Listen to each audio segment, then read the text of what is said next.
vous a préparé un dossier pour ces fêtes de fin d'année. The Big Dossier. Oui, oui, c'est vrai. Bah, c'est bientôt Papa Noël, hein, donc je veux dire, Papa Noël. Ah bah là, il va te descendre du ciel. Hein, qu'est-ce que tu nous as ramené comme jouet, hein? Donc, je voulais juste, avant qu'on commence, te poser une petite question. Oui. Juste, est-ce que tu te souviens, parce que je me suis posé la question, donc je me permets de te poser la question, est-ce que tu te souviens déjà où tu étais et ce que tu faisais, genre 29 et 30 novembre 99? Je sais, c'est une colle, hein, mais bon. Oh là là. Tu m'aurais dit oui. le 11 septembre 2001, je t'aurais dit oui, je savais. D'accord. Oui, on remarque, oui, idem. Non, là, je dois dire que je sais pas. Bah écoute, on peut peut-être demander à quelqu'un qui sait. Ah bah oui. Hein? Qu'est-ce qui s'est passé? Le 29 et le 30 novembre 99. Absolument. Voilà. Bah on va demander à Claude Sérillon. Claude Sérillon. Allez, Claude Sérillon. Oh, ça fait longtemps que nous ne l'avons pas vu sur les écrans, Claude. Allez, Claude. Bon, la question c'est pourquoi montrer ce genre d'image? Pourquoi c'est historique? Alors, au sens, pourquoi c'est historique? Oui. J'ai reconnu José Bové entre nous. Oui, je l'ai reconnu. Confédération paysanne. Oui. Ah, ça je me souviens. Et à ce moment-là, José Bové, il faisait partie d'une ONG, donc une organisation non gouvernementale, qui était allée effectivement à Seattle dénoncer la libéralisation des échanges par l'OMC, parce que c'est ce qui devait se passer finalement. Oui, ils ont bien perturbé la réunion, qui n'a pas eu lieu, qui a eu lieu, enfin ils ont bien perturbé cette réunion. Et oui, donc réunion entre Confédération paysanne et Attaque. Bon bah on va attaquer, alors on attaque. Alors on attaque, allons-y. Alors Attaque, donc l'association pour la taxation des transactions financières et pour l'action citoyenne. C'est une organisation altermondialiste qui a été créée en France en 1998. Voilà. Et donc là, c'était leur première grande manifestation, donc en 99, donc un an plus tard. Déjà un an plus tard, ils avaient déjà bien œuvré pour aller à Seattle, et puis il y avait quand même plus de 700 mouvements, 700 associations qui étaient regroupées là-bas. Et tout ça pour dire aussi que cette année, en 2019, c'était leur 20e anniversaire de leur première manifestation, donc en l'occurrence à Seattle en 1999. Et ils l'ont fêté par une action d'ailleurs. Par une action, encore, le 29 et le 30 novembre. Enfin, ça avait commencé la veille, le 28, le 29 et le 30 novembre, principalement sur le site d'Amazon. Je peux peut-être mettre la vidéo. Oui.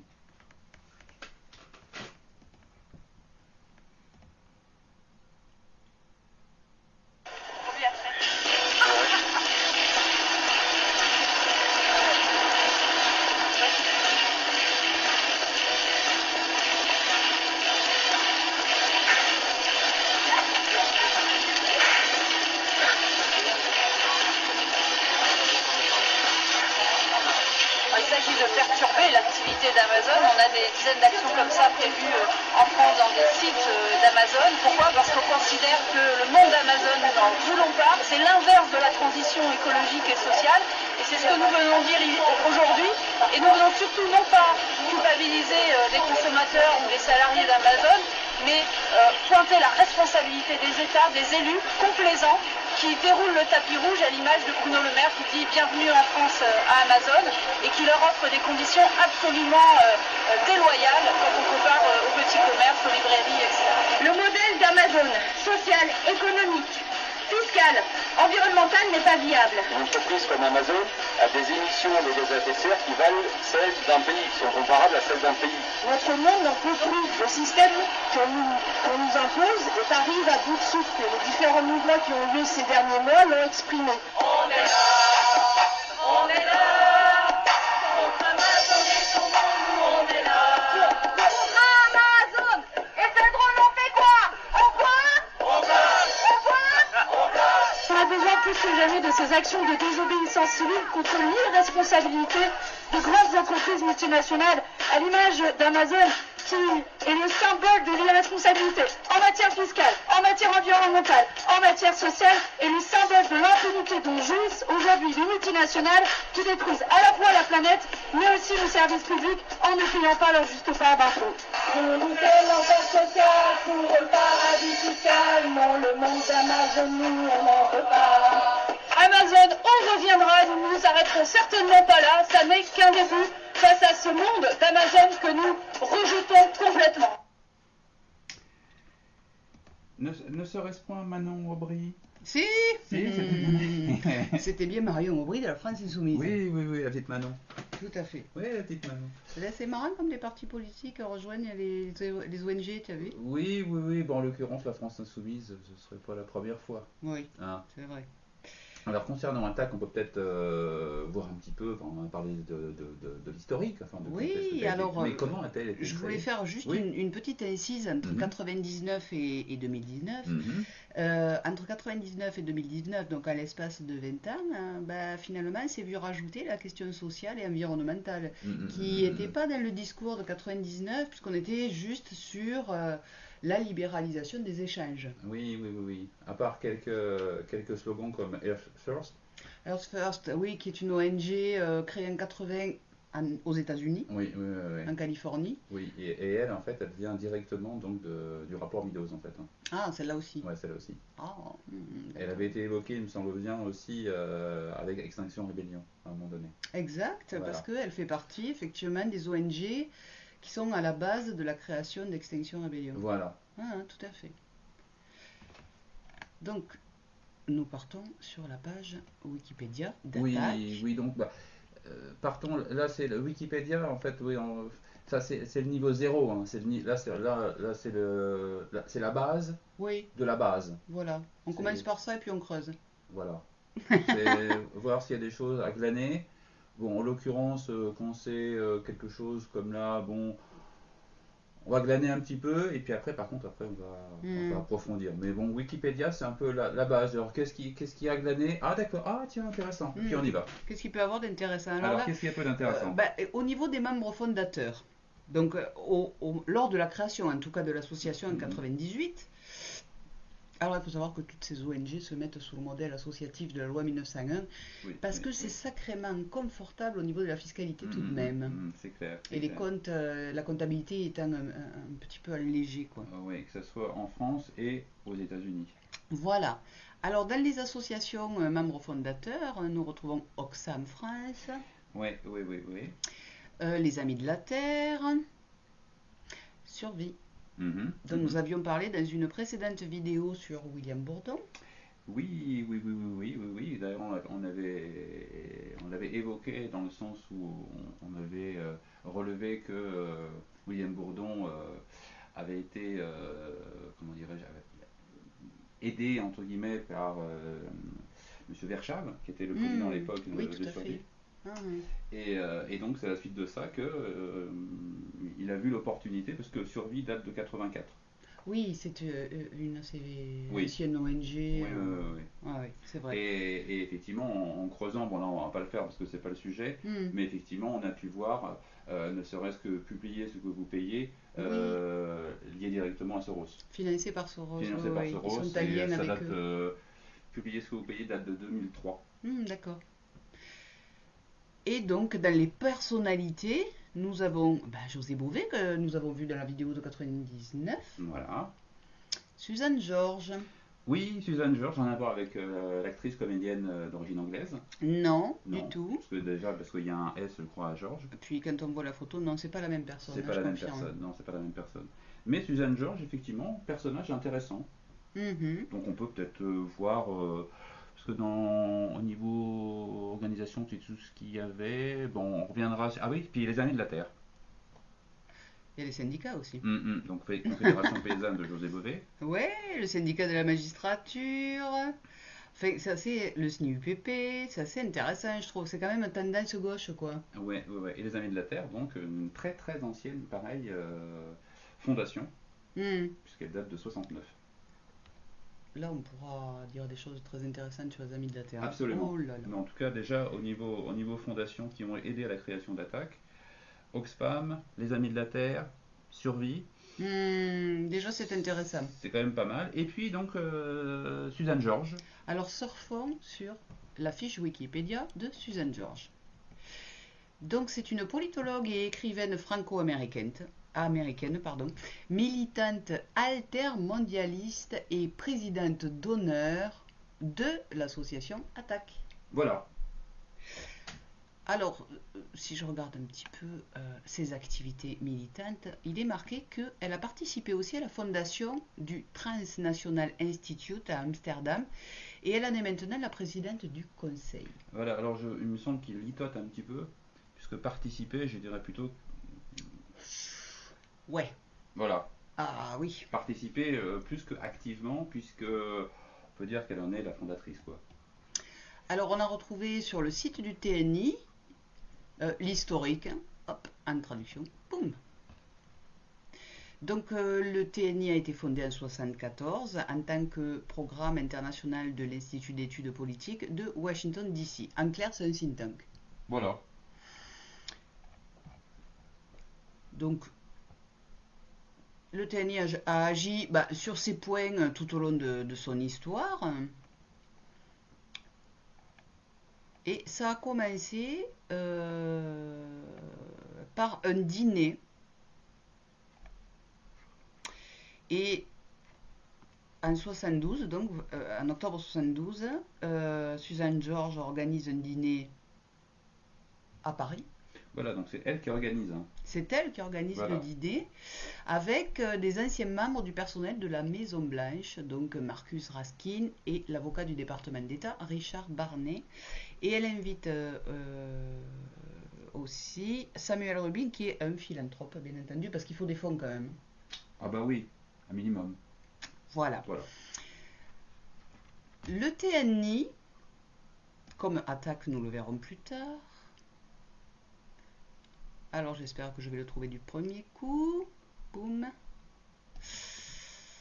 Le TNI, eh ben, il a quand même bien influencé, il a servi de ressource intellectuelle importante au Forum social mondial. Et c'est assez intéressant parce qu'on le retrouve au niveau d'ATTAC aussi. Oui.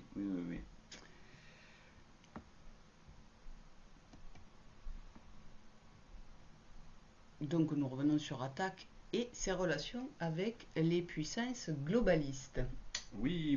Bah là, il montre un petit peu l'historique avec le monde diplomatique notamment. Enfin, ceux qui ont aidé donc à la formation, à la création donc, de ATTAC. Et effectivement, donc le sponsor principal du Forum social mondial. Voilà. Donc, parmi les bailleurs de fonds, nous trouvons Le Monde diplomatique, puisque c'est parti d'un journaliste qui a trouvé l'intérêt de créer ATTAC. Donc, Le Monde diplomatique qui a des parts dans le groupe de médias espagnol Prisa et Lagardère. Et en 2003, le même gouvernement français a financé ATTAC. ATTAC, ami du monde diplomatique, plus qu'ami, disons, est le sponsor principal du Forum social mondial qui, depuis sa création en 2001, a reçu le soutien financier de la Fondation Ford, qui est intimement liée quand même à la CIA. Oui, c'est vrai que la Fondation Ford, on la retrouve beaucoup. Oui. Transnational Institute. Là, pour le coup, ils ont été appelés quand même sur le même forum social pour servir de ressources intellectuelles en tant que think tank. Donc ils ont une part active quand même là-dedans. Surtout que Suzanne Georges, on va encore la retrouver encore dans une autre ONG un petit peu plus tard. Donc, à mon sens, Suzanne Georges et Transnational Institute. Tu dirais qu'ils agissent pour les intérêts américains? Oui. D'accord. Bon. Oui. C'est vrai qu'ils sont quand même intimement liés à la Ford Foundation. Oui. Suzanne Georges, membre et présidente du conseil du TNI, donc de l'Institut transnational. Et là, il nous précise, donc ces journalistes, que c'est financé entre autres par l'Open Society Institute de George Soros. Oui. Déjà, on peut confirmer de suite hein, en allant sur les financements de la TNI. Oui, tout à fait. Pas forcément en détail, mais juste soit en détail, soit juste sur la page de financement, on voit directement, ou sinon Alors, en ce qu'il y a détail. de bien avec les ONG et fondations, c'est que comme ce sont des associations loi 1901, elles sont obligées d'éditer leurs comptes. Oui, tous les ans, mais enfin, à la fois elles sont obligées, et de plus en plus, de ce qu'on s'aperçoit, c'est que effectivement, elles sont tenues de le faire, mais Ouais. elles sont pas tenues de le détailler, Voilà. Et là, on s'aperçoit qu'elles le détaillent de moins en moins. de moins en moins. C'est notifié dans les comptes comme sur une ligne, en fait, donation privée. Et puis, il n'y a pas le détail des fondations qui financent, Ouais. quoi. Donc il y en a qui le font, comme là, la TNI l'a fait. Donc, le financement, en fait, du TNI, bah, Fondation Open Society, le ministère des Affaires étrangères allemand. Mhm. Qu'est-ce que nous avons encore? L'Union européenne, le ministère des Affaires. Ah oui, parce que en fait, voilà, ce qui est détaillé, c'est les postes pour lesquels ils financent. On va refaire leur fondation aussi. Et dans la partie guerre et pacification, nous avons l'Open Society encore une fois. Guérilla Fondation. Guérilla Fondation. Guérilla Fondation, dont on va parler un peu plus longuement. Ah oui, Fondation Rockefeller, j'avais pas vu. Ils sont là. Guérilla Fondation. Et il y a les montants. Et en fait, bah, c'est des sacrés montants quand même, quoi. Quand on voit la totalité des postes, des drogues aussi. Alors, et George Soros, il adore financer la question des drogues. Mais La légalisation des drogues, tu sais, dans les drogue pays. et démocratie. Ouais, drogue et démocratie, c'est sa ligne, hein, lui. Ouais. Il adore ça. Société ouverte. Avec Voilà. la démocratie pour tous Voilà. et la drogue pour et tous. la drogue pour tous. Ah, la liberté individuelle, j'adore.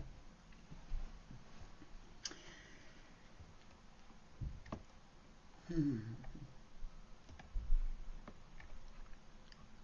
Dans les partenaires d'attaque, Oui. Ah, bah dans le partenaire d'attaque, il y a à dire aussi. il y a à dire aussi, oui. Notamment, une ONG qui est assez intéressante parce que bah, les financements sont assez intéressants aussi. C'est la Tax Justice Network. Monsieur John Christensen. Mhm. Et là, effectivement, bah, comment dirais-je, il n'y a pas besoin de chercher en fait, parce que c'est directement dans les financements Ouais. qu'on s'aperçoit que il y a à la fois la Ford Foundation. Alors, je rappelle la vision un peu plus large des financements. Donc, la Commission européenne, alors c'est un plan établi sur 4 ans au niveau des financements. Nous avons la NORAD, qui est une agence pour le développement et la coopération norvégienne. On retrouve la Ford Foundation. Oui, ils sont partout. Mhm. Alors ça dépend des fondations. Parfois c'est sur 48 mois, parfois c'est sur 36 mois, parfois c'est sur 7 mois, 12 mois, 30 mois, 12 mois et 18 mois. Alors la Ford Foundation, quand même, ils financent sur 48 mois à hauteur de 2 millions de dollars. C'est énorme. Au niveau des montagnes, c'est énorme, quoi. Et là, une petite nouvelle, puisqu'elle ne figure pas dans les précédents rapports, en fait, c'est l'Open Society. L'Open Society qui finance Depuis son arrivée. Ah ouais, à partir du mois dernier. Du 1er novembre 2019. Ouais, depuis le mois dernier, ça y est, elle finance jusqu'en 2021. Voilà, sur 18 mois, 180 000 dollars. Ce qui est pas mal, quand même. Oui. Donc pour l'instant, elle ne figure pas dans le rapport 2018, parce que ça ne commence qu'en 2019. Oui, tout à fait. Mais voilà, donc une nouvelle fois, Open Society, alors c'est très intéressant avec cette ONG, donc Tax Justice Network, avec M. John Christensen, c'est que ils ont fait au moins un documentaire en 2017 qui s'appelle La Toile d'araignée, que nous avons visionné. Et en fait, c'est un documentaire qui se voudrait un documentaire qui dénonce les malversations, comment dirais-je, les trusts, hein, je crois. Ouais, les trusts, détournement de fonds, blanchiment d'argent, paradis fiscaux. Et donc en regardant ce documentaire, indépendamment de tout ce qu'on a pu trouver, on peut croire que M. John Christensen ainsi que son ONG dénoncent vraiment les aspects financiers au Royaume-Uni. Mais quand on regarde de l'autre côté du miroir, on s'aperçoit que c'est financé par la Ford Foundation qui est voilà, liée à la CIA. Voilà. Et maintenant l'Open Society. Comment dire, y aurait-il un parti pris des États-Unis là? Oui, parti pris des États-Unis, et puis en même temps, ça m'a fait écho avec Naomi Klein, avec la stratégie du choc, tout à fait, sortie en 2007, et que revoir Naomi Klein à côté de Greta Thunberg, à côté de... Ah oui, à l'ONU dernièrement, oui. Oui. Donc à un moment donné, c'est, oula, est-ce que quelque part, John Christensen pourrait se faire passer pour un lanceur d'alerte. Absolument. Comme Naomi Klein aurait pu se faire passer pour un lanceur d'alerte. Comme beaucoup d'autres lanceurs d'alerte, sachant que, en référence avec ce qu'on a pu partager sur William Bourdon et le fameux salon des livres de l'alerte, où effectivement on s'apercevait que c'était financé par les Amis de la Terre, par Transparency International, Anticorps, Sherpa, et donc attention à ce qui pourrait être vu comme des lanceurs d'alerte. Tu voudrais dire qu'en fait, il y a une fabrication des lanceurs d'alerte par certaines ONG, certains intérêts en tout cas. Ça avait déjà été remonté en 2016. Ouais. Que effectivement, notamment Sherpa, notamment Transparency et surtout Transparency International, en fait met en avant des pseudo opposants et ce qu'on appelle l'opposition contrôlée. Ouais. Donc voilà, ça c'est pour donc le partenaire, le partenaire principal. Et quand on sait que d'un côté il y a effectivement l'aspect financier, mais il y a aussi l'aspect partenariat. L'aspect partenariat qui est surtout basé sur l'idéologie finalement. Oui, et puis la question c'est pourquoi sont-ils partenaires? Oui. Qu'est-ce qu'ils dénoncent réellement? Et pourquoi est-ce qu'ils se sont mis ensemble finalement, comme un couple? Pourquoi se mettre ensemble? C'est bien qu'ils ont des intérêts communs à un moment donné. Qu'ils soient financiers, qu'ils soient idéologiques, il y a des intérêts communs. On ne peut pas avoir un partenariat sans qu'il y ait des intérêts communs. Pas possible. Donc là j'ai l'impression, en fait, en voyant ça, en me remémorant ce dont tu parles, ce fameux documentaire, La toile d'araignée, plus les financements, mais je me dis, mais ces ONG, en fait, quelque part, elles vont contre les nations. Tu vois? Oui. Alors qu'elles se disent œuvrer pour les sociétés civiles. Mais comme pour les lanceurs d'alerte. Quelque part. Comme pour les lanceurs d'alerte, comme pour tous les documentaires, enfin pas tous les documentaires, mais quand même à un moment donné de voir par qui il est financé ce documentaire. Oui, c'est très important. Qui finance? J'invite en tout cas tous ceux qui nous écoutent, ce documentaire il est disponible sur YouTube. Il est très intéressant. Très intéressant.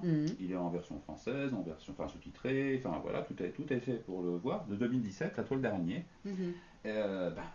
Ne sachant pas ça, on regarde, c'est génial. Ah oui, c'est vraiment crédible. Ouais, il remet en question paradis fiscaux. Puis il explique le fonctionnement de la City, qui est un État dans l'État. Voilà. Donc déjà, ça fait un peu opaque, tu vois. Et puis tout ce qui est dénonciation paraît crédible. Oui, c'est vrai. Dès que quelqu'un dénonce quelque chose ou vraiment une organisation, tout de suite c'est crédible parce qu'il dénonce quelque chose. Mais il n'y a pas ce mental réflexif qui pourrait dire, mais est-ce que c'est réellement de la dénonciation ou c'est pour instrumentaliser, amener dans une certaine mesure l'opinion publique dans une certaine direction pour éventuellement, je ne dis pas que c'est le cas, mais occulter d'autres choses. Ça s'appelle de la subversion, tu sais. Voilà. Donc si j'en reviens aux ONG, les ONG feraient de la subversion. C'est une forme de guerre, quoi, finalement. Oui. Et puis ça a commencé dans le milieu des années 90. Je dirais que ça a commencé plutôt avec les Amis de la Terre. Oui, effectivement. Oui. Mais aux États-Unis, peut-être. Oui, aux États-Unis. En France, peut-être pas encore. Oui. Alors, nous allons revenir à Attaque et montrer un partenaire d'Attaque. Qui est la fondation Charles-Léopold Meyer pour le progrès de l'homme. Alors ça, cette fondation, c'est pareil. On la retrouve partout. partout. Il y a pas une organisation, il n'y a pas une ONG qui ne soit pas financée par C'est assez la hallucinant. Fondation Charles-Léopold Meyer Hmm. pour le progrès de l'homme. Hein, bien Oui, sûr. oui. Alors, tu disais, me semble-t-il, si mes souvenirs sont bons, tu me disais il y a quelque temps que maintenant ils zappaient la Fondation Charles-Léopold Meyer et ils laissaient juste pour le progrès de l'homme. Oui, oui, oui, oui. Bah, on le verra un peu plus tard, puisque je crois que c'est peut-être même c'est sur Attaque, je crois d'ailleurs, sur Attaque, Ah, d'accord, j'ai pas vu. il me semble. Ou peut-être sur Homme 21. Ah, peut-être sur Homme 21 d'ailleurs. Ah, on va voir. Ouais. Alors, j'aimerais qu'on parte sur un autre Mhm. partenaire d'attaque qui s'appelle Oxfam. Ouais. Donc, Mhm. nous en avons parlé un petit peu. Mhm. Paf.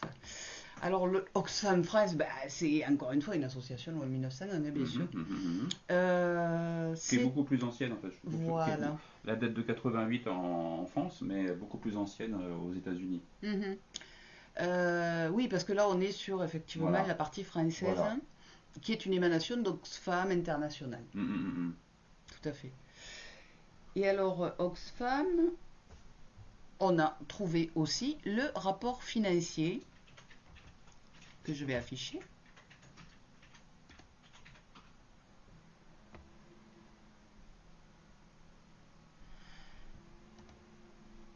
Alors, c'est le rapport d'Oxfam américain Mhm. de 2015, parce que comme on vous a expliqué tout à l'heure actuelle, on n'arrive plus à trouver. Ça devient difficile. En tout cas, sur Oxfam France, c'était très difficile. Ils n'ont pas détaillé. Ils n'ont pas détaillé. Et il y a éventuellement aussi Oxfam Grande-Bretagne où c'est accessible. Mais effectivement, on a pu remonter que, enfin en tout cas au niveau du détail, Mhm. pour 2015. Alors là, ben, on retrouve encore une fois la Ford Foundation, dis donc. Mhm. Euh, alors, les donneurs égale ou au-delà de 5 millions de dollars. Mhm, mhm, Et c'est quand même énorme là. La Fondation Gates aussi. mhm. Oui, Bill et Melinda Gates. Ouais. La Rockefeller Foundation. Mhm. Alors on peut dire que eux, Oxfam International, ils brassent énormément d'argent. Ouais, ouais,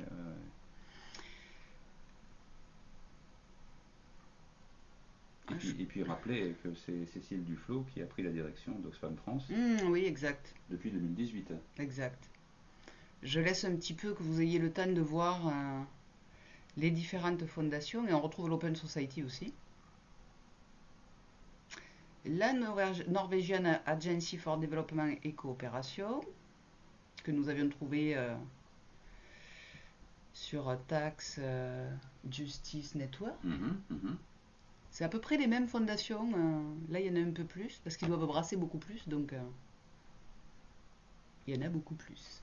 Ouais, ouais, ouais. Ah oui, Oxfam, oui. Donc, Oxfam, c'est assez intéressant de voir que là, il y a vraiment. Et puis on retrouve Suzanne Du pot- George aussi. Oui, elle avait participé effectivement à une mobilisation citoyenne. Mhm, mhm, mhm. Toujours l'appel d'agir ici pour un monde solidaire, hein, parce Mhm. qu'elle est sur cette voie-là, la démocratie, un monde solidaire, Ouais, oui, oui, oui, oui. les choses qui sont financées de toute façon par Soros. Mhm. Bien sûr. Tu vois. Alors nous avions aussi un membre, mais ça je crois que on pourrait déjà enclencher la seconde vidéo peut-être. Oui, oui, oui, oui.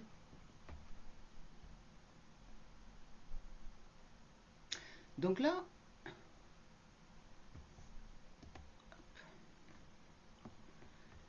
on va vous montrer une action sur Amazon. Alors c'était l'entrepôt d'Amazon à Montbéliard. Mhm. Non, pardon. Montélimar. Oh, je confonds les deux. À Montélimar. Montélimar. Le 30 novembre 2019 avec Attaque, ANFCOP 21 et XR. Voilà. Bah, disons que là pour l'instant on est parti de Attaque. Et puis progressivement, on va voir que toutes ces ONG en fait fonctionnent ensemble en fonction Mhm. des actions. Et que petit à petit, donc là, effectivement on a un peu décortiqué attaque, on va éventuellement attaquer, enfin décortiquer ou attaquer peut-être comme Matéin, et ainsi de suite.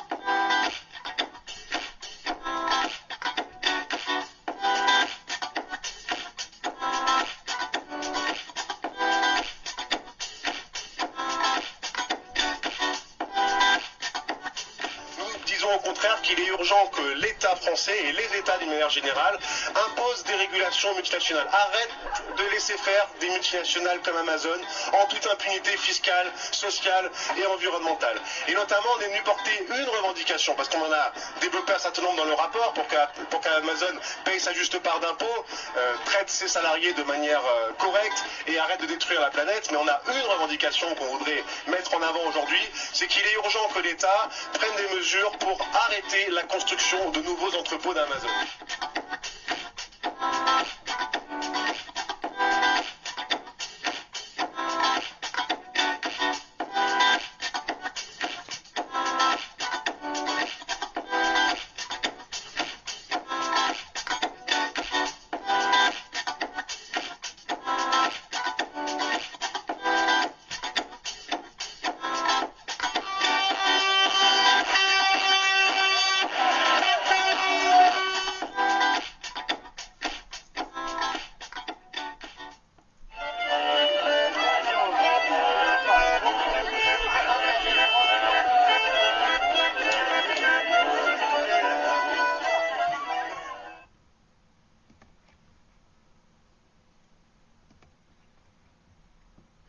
C'est très festif, hein, je trouve, ce genre de manifestation. Tu vois, ils font la ronde, ils goûtent.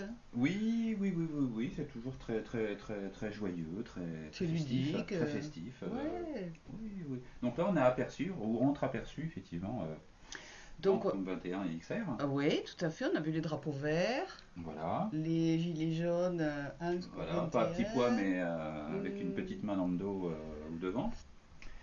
Et donc, voilà un petit peu le fonctionnement d'un comme 21 et leur financement, enfin en tout cas par qui ils sont financés. Alors là, pour l'instant, nous avons un réseau important de partenaires. Alors dans ce réseau, il y a toujours la Fondation Meilleur. Pour le progrès de l'homme. Pour le progrès de l'homme. Greenpeace. Aussi. Les Amis de la Terre. Encore eux. Alternativa. Plus 350.org. Alors bon, non-violence. Oui, ça c'est... Oui, 21, oui. Alternativa, c'est un petit peu normal, puisque Ange comme 21 émane d'eux. Oui, voilà. Voilà. Donc forcément, ils sont liés, quoi. Ils sont très liés. Et en fait, Ange comme 21, c'est un peu la force, c'est la résistance, en fait, vraiment sur le terrain. Oui. C'est vrai qu'ils mènent toujours des actions de soi-disant désobéissance civile. Sauf que j'ai étudié la désobéissance civile avec les écrits d'Arendt, par exemple. Oui. C'est pas ça qu'ils font, en fait. Pas vraiment. Pas vraiment. C'est pas ce qu'elle décrit. Parce que la désobéissance civile, c'est quand un collectif de personnes s'oppose à une loi. Une loi est dictée par l'État. Là, on n'est pas dans ce cas de figure, hein, puisqu'ils font des blocages là d'entrepôts, par exemple. Là, on est dans le cas de figure d'un collectif qui fait un blocage, et c'est de la résistance passive. Oui. Sauf qu'ils ont récupéré le terme désobéissance civile pour donner plus d'impact, mais ce n'est pas cela. Oui, comme beaucoup de termes, en fait. Ouais, c'est rentré... La novlangue, c'est de la novlangue. Ouais, de la novlangue. C'est de la novlangue. Donc effectivement, en plus, homme comme 21, bon, comme son nom l'indique, ce terme, en tout cas, a été créé pour la COP 21. Oui, tout à fait, pour 2015. Pour 2015. Et la petite chose historique, c'est que donc ça a été créé en 2015. Et maintenant l'Alternativa, qui elle date de 2013, et qui vient aussi avant Alternativa de Bizi. Oui, qui avait été créé sur la côte basque. Oui, par un certain Echeverry. Et ce qui est intéressant, c'est qu'en 2009-2010, il y avait une proposition donc, de ce monsieur Echeverry de faire une journée internationale de sensibilisation par rapport au réchauffement climatique, parrainée par... Vas-y, dis-moi. Susan George. Oh, c'est pas possible. Et si. D'accord. Donc Susan George, on la retrouve donc création d'attaque, ouais. Oxfam France, et oui, mais en tant que présidente du conseil de TNI, voilà. C'est elle qui impulse l'idéologie quelque part. Hein. Donc déjà on la retrouve à trois moments différents, 74, 98, 2009. Donc comme nous l'avons vu, le TNI c'est quand même assez proche de la CIA. Aïe. Alors on peut peut-être faire un petit retour en arrière, peut-être, éventuellement voir ce qui s'est passé en 2015. Parce que là on évoque en 21. D'ailleurs il reste avec Enve comme 21, comme s'ils étaient restés scotchés à la COP 21. Oui, c'est vrai. Donc c'est comme s'ils étaient restés scotchés en 2015, en l'occurrence en décembre 2015. Oui. Donc peut-être leur faire plaisir quelque part. Et de leur passer un petit bout, en tout cas un long bout de ce qui s'est passé en décembre 2015. Donc repartons, un retour vers le futur. Un retour vers le passé. Le 9 décembre 2015. Ce qui me vient, c'est que c'est un retour dans le passé pour comprendre le présent et éventuellement capter le futur. Ah, ça c'est incontournable. Hein. Parce que s'il n'y a pas de retour en arrière, il ne peut pas y avoir captation de quelque chose qui est immatériel. Tout à fait. Donc c'est reprendre l'historique, mais comme pour toute chose finalement, comme pour un individu, si c'est pas d'où il vient, il ne peut pas savoir d'où il est, il ne peut pas savoir où il va. Ouais, on est d'accord. C'est de la philosophie de comptoir.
de la crise climatique exposent leurs solutions pour le climat. On parle de EDF, on parle de GDF, on parle de la BNP Paribas, on parle de Coca-Cola, on parle de Total, on parle de ce genre d'entreprise. Alors ce jeune homme, nous le retrouverons plus tard, Victor Vauquois. Oui, on va le retrouver plus tard. Alors au début j'avais entendu si tu aimes le brushing, ça n'a rien à voir. Non, c'est pas le brushing. C'est pas le brushing. Non, c'est le greenwashing. Le greenwashing, voilà, je me disais, ça n'a pas de sens. Si tu aimes le brushing, ça n'a pas de sens. Donc là, en fait, ces ONG, elles œuvrent au greenwashing, qui est en fait la régénérescence du capital dans la question... Et non pas du capillaire. Et non pas du capillaire, sur la question du climat. Ça décoiffe. Ça décoiffe. Alors juste pour préciser, l'action qu'on a vue au départ, c'était une action menée, soi-disant, un concert improvisé à la BNP. Avec le ténor José Bové. Avec le ténor José Bové. Voilà. Je vous défie, mesdames, messieurs, de faire pareil. De façon improvisée, de rentrer dans la BNP et de faire un concert. Et non seulement le concert, mais en plus, je crois que c'était quelques mois avant, ils avaient fait le jeu des chaises musicales. Ah oui, ils avaient fauché Voilà. des chaises dans plusieurs agences bancaires. Voilà. Et après, ils les avaient rendues. Oui, sur un pont à Sur un Paris, pont. alors je ne sais plus lequel. Oui, oui. Non mais hallucinant. Oui, oui. Hallucinant. Alors, moi j'ai pu expérimenter avec les gilets jaunes de rentrer dans certains lieux comme ça. De suite, il y a les forces de l'ordre qui débarquent. Hein. Mmh. C'est assez rapide. Mmh. Là, non. Et puis en général, si tu vas au siège, tu vas pas prendre le fauteuil. Voilà, ça va de soi. Ça va de soi. Ça va de soi. Elle était bonne celle-là. Et là, en fait, là c'était à BNP, et ils ont refait le coup à la Société Générale, là, il n'y a pas très longtemps, le 13 décembre. Ils ont fait une conférence, effectivement, à la Société Générale pour dénoncer l'extraction du gaz de schiste aux États-Unis, notamment. Au Texas. Oui. Ah ouais, c'est vrai, ils se sont invités aussi. Pareil. Non, mais c'est, voilà, ils s'invitent, bonjour. Alors eux, par contre, avec le gilet jaune, ils y vont sans problème, sauf parce qu'ils ont la main, peut-être, ils ont une main protectrice. Je dirais que c'est marqué ONG quand même. Ouais. Il y a le tampon. Il y a le tampon. C'est avalisé par le capital. Voilà, et puis on verra plus tard que pourquoi c'est avalisé. Ouais. Alors je continue la petite vidéo. Sinon, les autres, ils continuent à baliser. Le fleuron de ce qui se fait de plus polluant chez nous, et qui pourtant est invité au Grand Palais, en plein Paris, pour parler de leur solution pour le climat. Nous aimerions pouvoir discuter, donner notre point de vue de façon parfaitement pacifique. Avril fait la promotion des agrocarburants. Vous voyez sur leur stand, malheureusement, nous ne pouvons pas y aller. La liberté de parole, elle s'achète, monsieur. Les entreprises qui sont là, elles ont acheté leur possibilité de parler. Il n'y a rien qui puisse permettre d'espérer arriver à ce 1,5 degré. Il faut que nous menions, que nous gagnions, que nous arrachions des batailles concrètes, décisives. Et on en a une en ligne de mire, c'est Notre-Dame-des-Landes. Il est hors de question qu'on laisse se construire un projet aussi absurde, désormais que nous sommes en état d'urgence climatique. Ce mouvement ne fait que commencer. Nous serons de plus en plus nombreux. On reste debout, on reste mobilisés, on ne lâche rien. Là je coupe parce qu'il y a quand même plusieurs coïncidences. Oui, j'entends. Oui. Sinon, alors, vous litotez, cher ami, vous litotez. Nous sommes en 2015. Non, là, nous sommes en 2019. J'entends bien, cher ami. Oui. Dans cette vidéo, oui, tout à fait. Puisque nous avons fait un retour vers le futur. Oui, mais entre tous ces retours en arrière, je suis plus. Un coup c'est 99, un coup c'est 2015, je perds la tête. Donc nous sommes en 2015. Oui. Et qu'est-ce que je vois? Plein de gilets jaunes. Mm-hmm. Et le monsieur là, il vient de dire on ne lâche rien. Oh, mais ça c'était en 2019, ça, on lâche rien. Non, là c'était en 2015. C'est pour ça que je parle de coïncidence. Oui, mais il l'a copié, lui. Alors, est-ce qu'en 2015, il pouvait copier quelque chose qui est arrivé en 2019? Oh, je ne sais pas, moi. Il y a bien les courbures du temps, mais bon. Et puis il y avait aussi les Amis de la Terre. On a vu, effectivement, les Amis de la Terre. Voilà. Ils étaient déjà là. Enfin, j'étais déjà là. Et puis on verra aussi tout à l'heure Attaque aussi, parce qu'on voit le pourcentage. Oui, alors je vais laisser défiler un petit peu plus.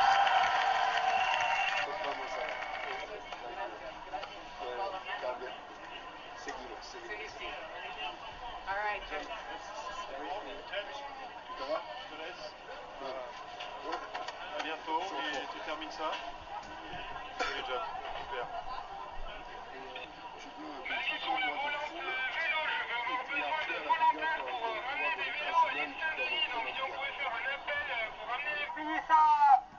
Alors le monsieur que vous avez vu derrière son ordinateur et le téléphone, c'est le fondateur d'Alternativa. Oui, monsieur Chelleri.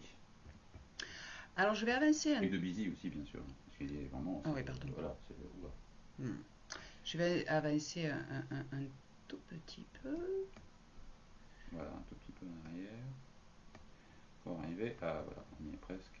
Arriver à la COP21. À la COP21 et vous allez voir, c'est assez intéressant. Oh là là. Oh là là.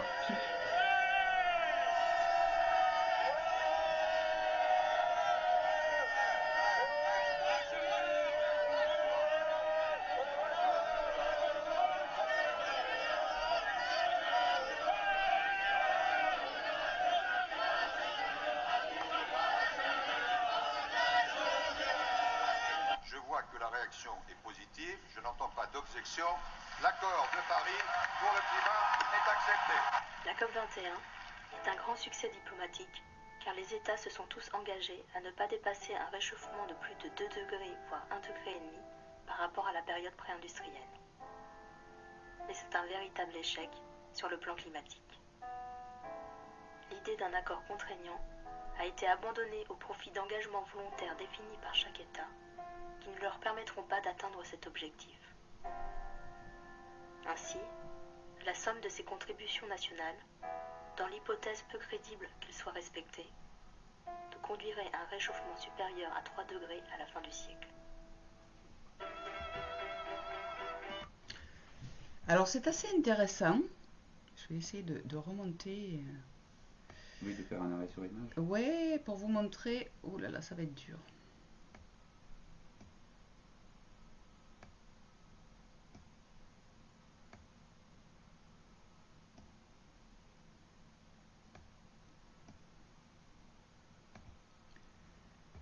Je vais faire des arrêts sur image pour vous montrer les différents participants. Je n'entends pas d'objection.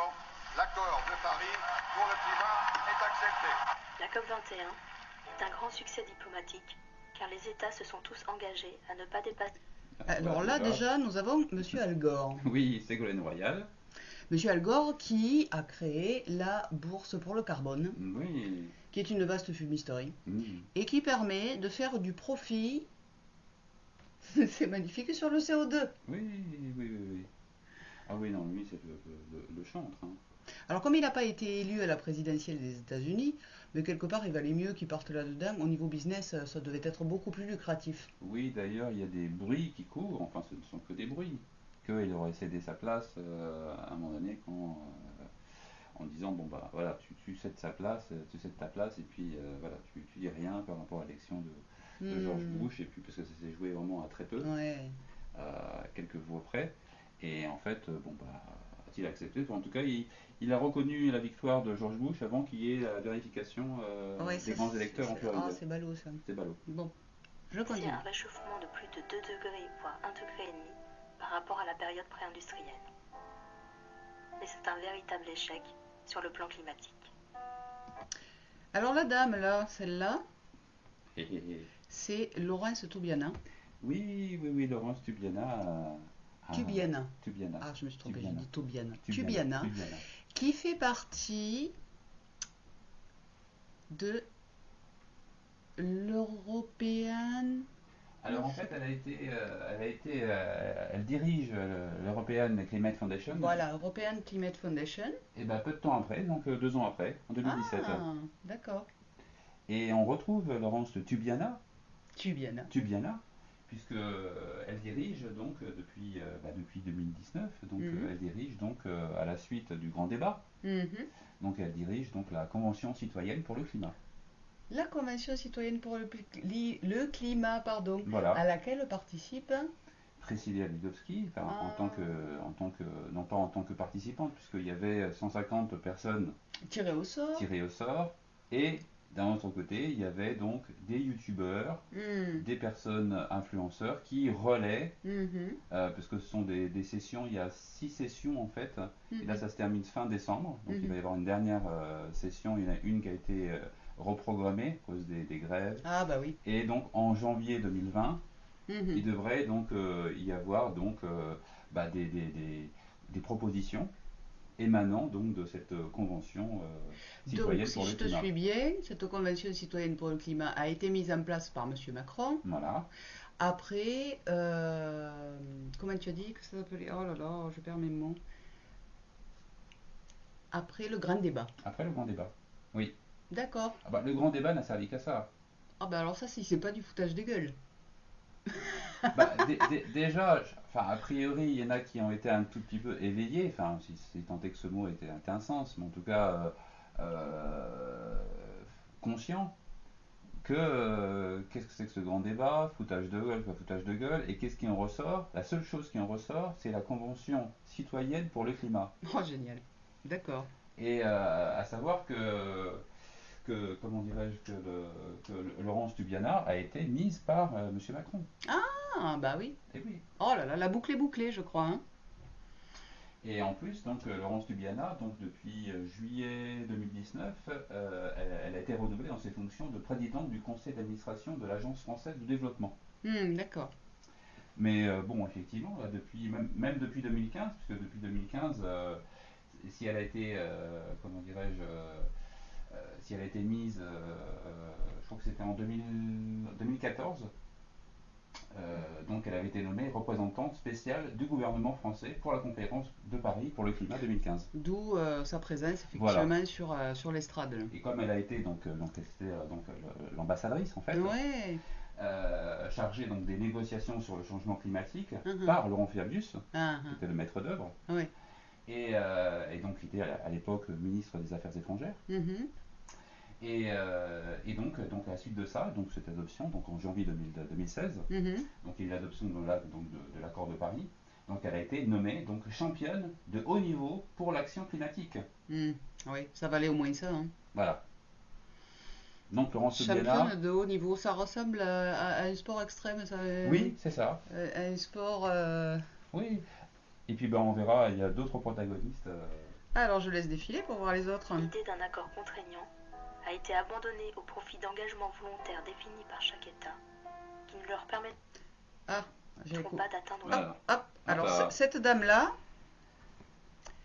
c'est, me semble-t-il, la présidente de Greenpeace. Tout à fait. Tout à fait. Qu'on avait vu d'ailleurs il n'y a pas très longtemps quand nous étions occupés de XR. Oui. Qui était admis avec. Qui était un photo avec Al Gore. Voilà, Al Gore et Yamina qui faisait partie d'XR. Oui. Enfin, qui en a fait partie juste après. Cet objectif. Ainsi, la somme de ces contributions nationales, dans l'hypothèse peu en fait, ce jour-là étaient présentes toutes les ONG, quoi, finalement. Oui. C'est pas forcément l'État français qui a pris les décisions. Ou les États. Et d'ailleurs, il y a eu un dossier qui a été monté par des journalistes d'investigation qui ont relevé que Oxfam France et les Amis de la Terre ont bien influencé dans ce sens. Quand on sait d'où viennent les Amis de la Terre. La prochaine petite lecture, c'est le blocage du sommet du pétrole offshore à Pau, le 5 avril 2016. Alors cette vidéo est assez intéressante pour les phrases qu'on entend en fait. Oui, un peu comme celle qu'on a entendue, on lâche rien. Oui. Et c'est des phrases, effectivement, qui sont, enfin des phrases ou des mots mis ensemble, plutôt des mots mis ensemble les uns à côté des autres. On lâche rien. Donc il y en a eu d'autres qui effectivement datent de cette époque-là. Ouais, c'est assez troublant. Je redoute la réaction des forces de l'ordre et des services de sécurité de la multinationale face à ce blocage. Mais 4 mois après la COP21, la tenue de ce sommet est une véritable provocation.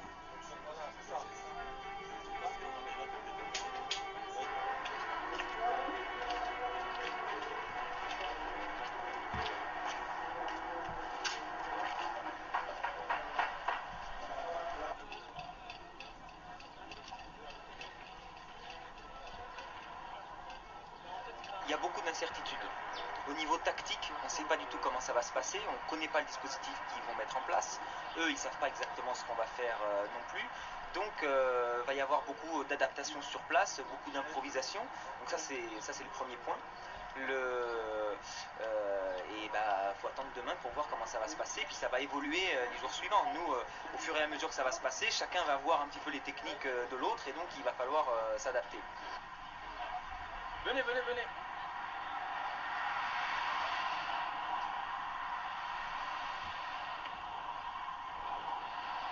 Avec l'équipe d'NB, là, on va faire un petit tour de présentation rapide. On voulait vous proposer une petite formation concrète à la fois au blocage, à la fois à la percée non violente, parce que ce sera probablement le genre d'exercice qu'on aura à faire sur les 3 jours de mobilisation qui nous attendent. Je commence, Gabriel, la pêche. Yebo, déterminé. Cécile, déterminée. Camille, impatient. Marie, bien. Geoffroy, déter. J'ai déter aussi. Marianne, curieuse. Clémentine, chouette. Régine, nationaliste et déterminée. François, en forme. Judith, motivée. Sophie, contente de toi. Dylan, curieux. Alors là aussi, coïncidence. Dans les termes utilisés, on entend beaucoup de déter, déterminé, motivé. Oui, moi au début je crois que c'était détergent. Non, c'est plutôt déterminé. Ah, ça veut dire ça. Ouais. Ah d'accord. Ah oui, d'accord. Comme washing, c'est pas... Par contre, on peut dire que ce sont des gens déter, ça oui. Enfin, des gens déter. Oui. Déter. Mais pas détergent. Détergent, d'accord. C'est déter... C'est encore une coïncidence sur des termes qu'on retrouve en 2019, 2018, 2019. Et là encore, là, c'était les Amis de la Terre, en fait, qui donnaient... Alors là, c'était Hans COP21 et les Amis de la Terre qui donnaient une formation de, soi-disant, désobéissance civile. Oui, voilà. Donc on va avancer un petit peu. Ouais. Pour essayer d'entendre des phrases... des phrases intéressantes, des phrases clés. Ouais. Hop, écoutez bien.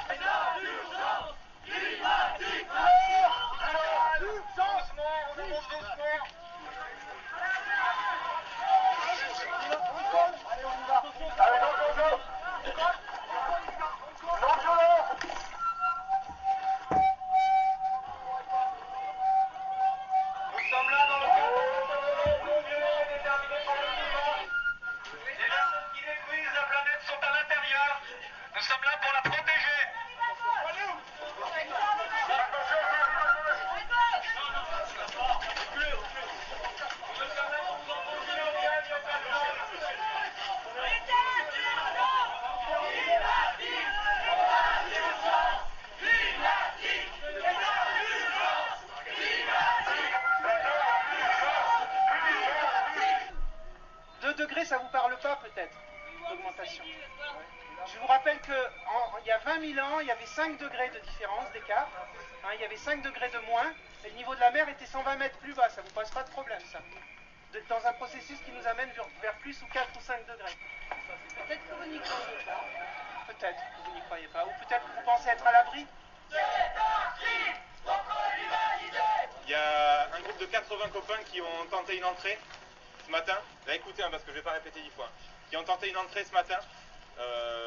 Ils sont pas tous entrés, mais par contre, ils ont réussi à se caler à l'entrée du palais. Donc ils sont enchaînés. Ça fait presque 1 heure qu'ils tiennent. Et donc là, il faut absolument aller les soutenir. Donc là, on est tous bien concentrés.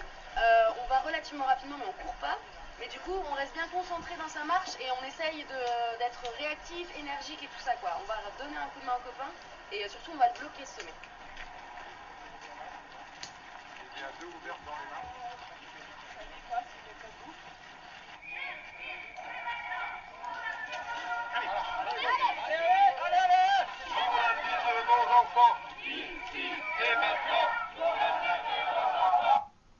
Alors, de nouveau, une marée de gilets jaunes.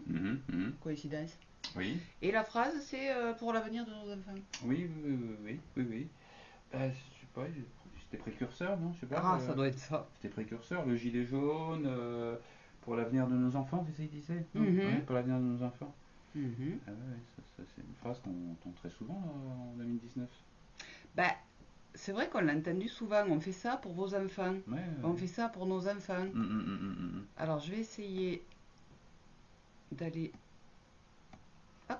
d'avancer pour écouter.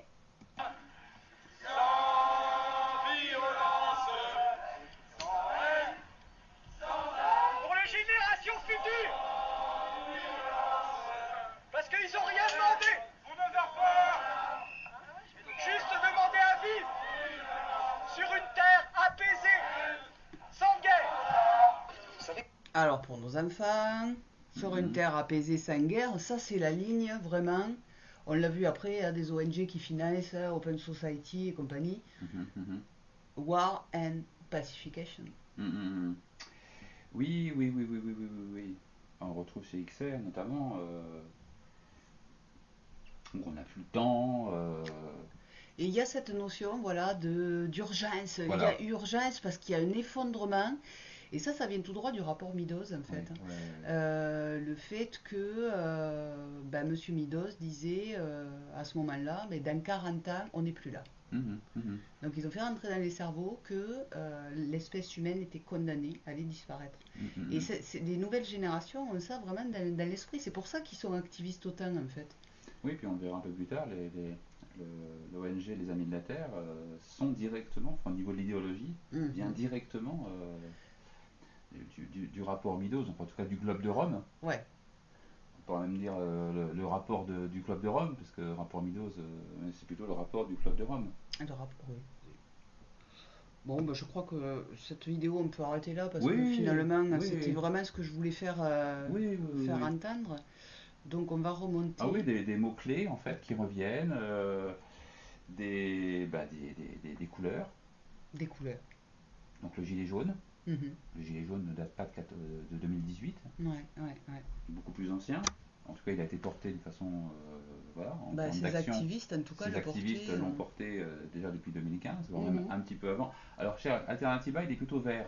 Et là, il est passé au jaune. Ouais, là, il était jaune. C'est pour unifier. Voilà, il est passé jaune. Peut-être que c'est moins agressif. C'est possible, je sais pas. Hein. Je sais pas. Je crois qu'on avait. Alors, je crois qu'on avait aussi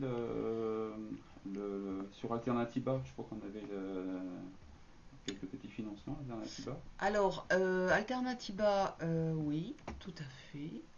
Hop. Alors, en tout cas, il y a les partenaires. Voilà. Donc, dans les partenaires, qui on retrouve l'European Climate Foundation. Voilà. La fondation Charles Léopold Meyer, encore une fois. Voilà. La Fondation de France. Je crois que c'est pas mal. Ouais. Et j'avais aussi... hop, je vous remontre. J'avais aussi le rapport de non-violence. Pour vous montrer au niveau des partenariats, c'est assez intéressant. Tac. Non-violence 21. Voilà. Alors eux, ils ont eu des partenariats, donc vous voyez, il faut signaler la rencontre avec la Fondation de France, la Fondation Léopold Meyer, mais aussi Reporter, alors ça c'est intéressant aussi, FIDH. Ça c'est la Fondation internationale des droits de l'homme. Ça c'est pas mal aussi, Soros derrière aussi. Absolument. Transparency International France, dis donc. Eh oui. C'est magnifique. Ah oui, non, Transparency International. Ouh là là, c'est du lourd. Était aussi présent Alternativa and COP21. Donc eux, ils font pas la différence, tu as vu, ils mettent les deux à coller. Faut-il rappeler que Transparency International France, l'avocat est William Bourdon. Ah oui, c'est bien de le rappeler. Voilà. C'est vrai. Je suis prête. Ouais. Et puis après, nous avons Greenpeace, je crois. Nous avons Greenpeace, voilà. Voilà Greenpeace. Sur le site. Alors là, il faut que tu m'aides, je ne sais plus. C'est un peu plus bas. Funding. Voilà. Funding, on a la Tides Foundation. Ah notamment. Oui, notamment, dis donc. Que pour trouver des... Greenpeace a accepté des fonds de la shadowy. J'aime bien le terme shadowy, tu vois. De la Tides Foundation. Alors la Tides Foundation, on l'avait bien expliqué dans la vidéo d'XR.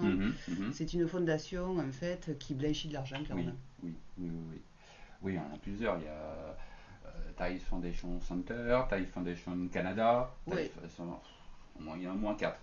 Mais là, c'est vrai qu'ils insistaient sur le fait que c'était vraiment fait pour blanchir de l'argent sale. Quoi. Oui. Et Soros passe par la Tides Foundation aussi. Oui. D'ailleurs, on retrouve cette même Tides Foundation dans les subventions octroyées à XR. Ah oui, absolument, à hauteur de 7000 et quelques... 7000 livres, oui, c'est vrai. Bon, on verra ça un peu plus tard. Oui. Bon, je crois que pour l'an 21, je crois que c'était tout. Oui, tout à fait.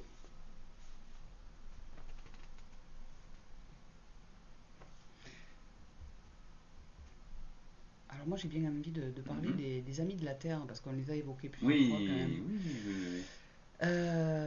Donc il y a une petite vidéo qui est assez intéressante, alors il va falloir que j'arrive à la caler. On va essayer, hein. Allez. Alors.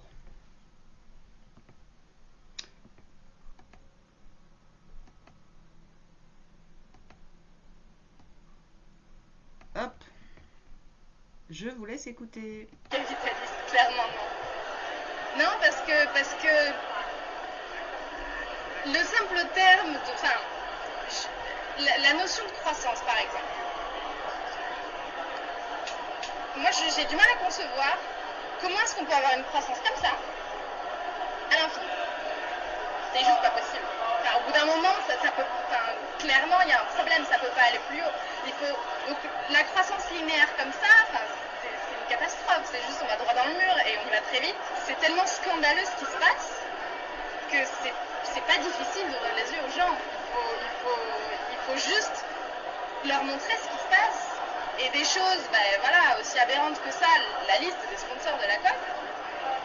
Non, parce que quand on sait ce que ces entreprises-là font à côté, n'importe qui est capable de voir que c'est complètement aberrant et que c'est une blague.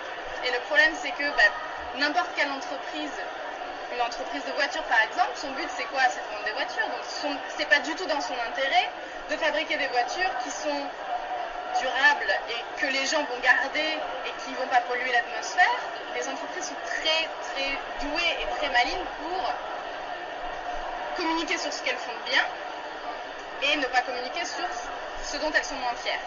Et il suffit juste de lever le voile sur ça et d'en parler et de dire regardez, il se passe ça aussi et les gens sont pas idiots et il suffit de juste leur montrer et ils vont réagir d'eux-mêmes. Moi, je suis dans les manifestations depuis que je suis bébé sur les épaules de mon père. Voilà. Personnellement, c'est quelque chose que j'ai toujours fait, j'ai toujours été impliquée, pas forcément dans le mouvement écologiste, mais j'ai toujours été engagée politiquement. Donc c'est quelque chose qui me travaille. Je me rends compte au fil du temps que j'ai des amis qui ça n'intéresse absolument pas avant et qui maintenant sont beaucoup plus engagés et ils me demandent ce qui se passe et la prochaine fois qu'il y a une action tu me préviens, je viens et c'est comme ça qu'on réussit à faire changer les mentalités mais pour ça il faut communiquer, il faut faire des choses. J'étais à une journée, un colloque à l'ULB sur la décroissance avec pas mal de personnes de renom dans ce mouvement-là, dont Serge Latouche je pense qu'il était là. Et ça a été vraiment pour moi un élément déclencheur, une sorte de révélation en tout cas de me dire waouh, il y a un mouvement qui pense à tout ça, qui fait des liens entre toutes ces problématiques, entre toutes ces alternatives, qui est lié à d'autres valeurs aussi que je défends. Et donc ça m'a vraiment parlé, je me suis dit mais il faut creuser quoi. Et donc pour moi c'est comme ça que ça a commencé. Je me suis dit mon stage dans le cadre de mes études en développement, je ne vais pas le faire pour aller aider les pauvres du Sud, entre guillemets, mais je veux le faire pour agir en Belgique, en tout cas au Nord, pour changer nos systèmes. Donc c'est la campagne qui s'appelle Avec le Sud, on perd pas le Nord. On a voulu justement axer beaucoup plus nos actions et nos sensibilisations en lien avec le Sud et changer les rapports qu'on a d'habitude, changer le rapport d'aide, de développement et justement voir qu'est-ce qu'on peut retirer et comment est-ce qu'on peut s'inspirer de ces mouvements populaires en Amérique latine, en Afrique, en Asie, dans le sud de l'Europe, finalement partout ailleurs, mais s'ouvrir l'esprit. Et ce que je voudrais dire, c'est qu'on est des milliers, des centaines de milliers, des millions en tout cas à remettre le système en question, que ça soit lié à l'environnement ou des questions sociales ou autres. Je pense que voilà, tous ces liens se créent et se confirment de plus en plus. Et donc je crois que c'est riche de se dire, waouh, en Amérique latine ou dans nos quartiers populaires à Bruxelles, finalement, par différents ports d'entrée, on est lié à une sorte de mouvement, d'opposition, de réaction face au système qui ne peut plus continuer comme ça et qui doit changer radicalement. Donc j'aurais envie de dire, c'est beau de se sentir faire partie de ce réseau mondial et malgré tout profiter des technologies qu'on a actuellement par Internet et ZinTV, voilà, de ce partage de vidéos. Je pense que ça crée ce mouvement, ce réseau international, ce sentiment, tout en appuyant les actions locales, même très petites ou plus grandes, mais en tout cas mettre ça en lien par Internet, par les vidéos, tout ça. Alors c'est assez intéressant, je trouvais. Cette vidéo date de 2015, c'est de la branche de Belgique des Amis de la Terre qui était présent à la COP 21 à Paris. Et là, on est directement dans l'idéologie du Club de Rome. Mais alors directement.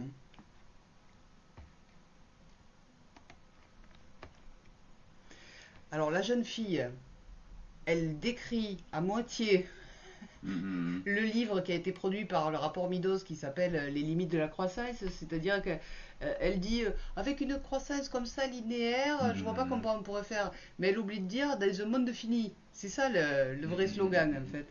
Et le jeune homme, il est assez rigolo aussi, donc il parle lui de décroissance puisqu'on va sur un modèle économique basé sur la décroissance.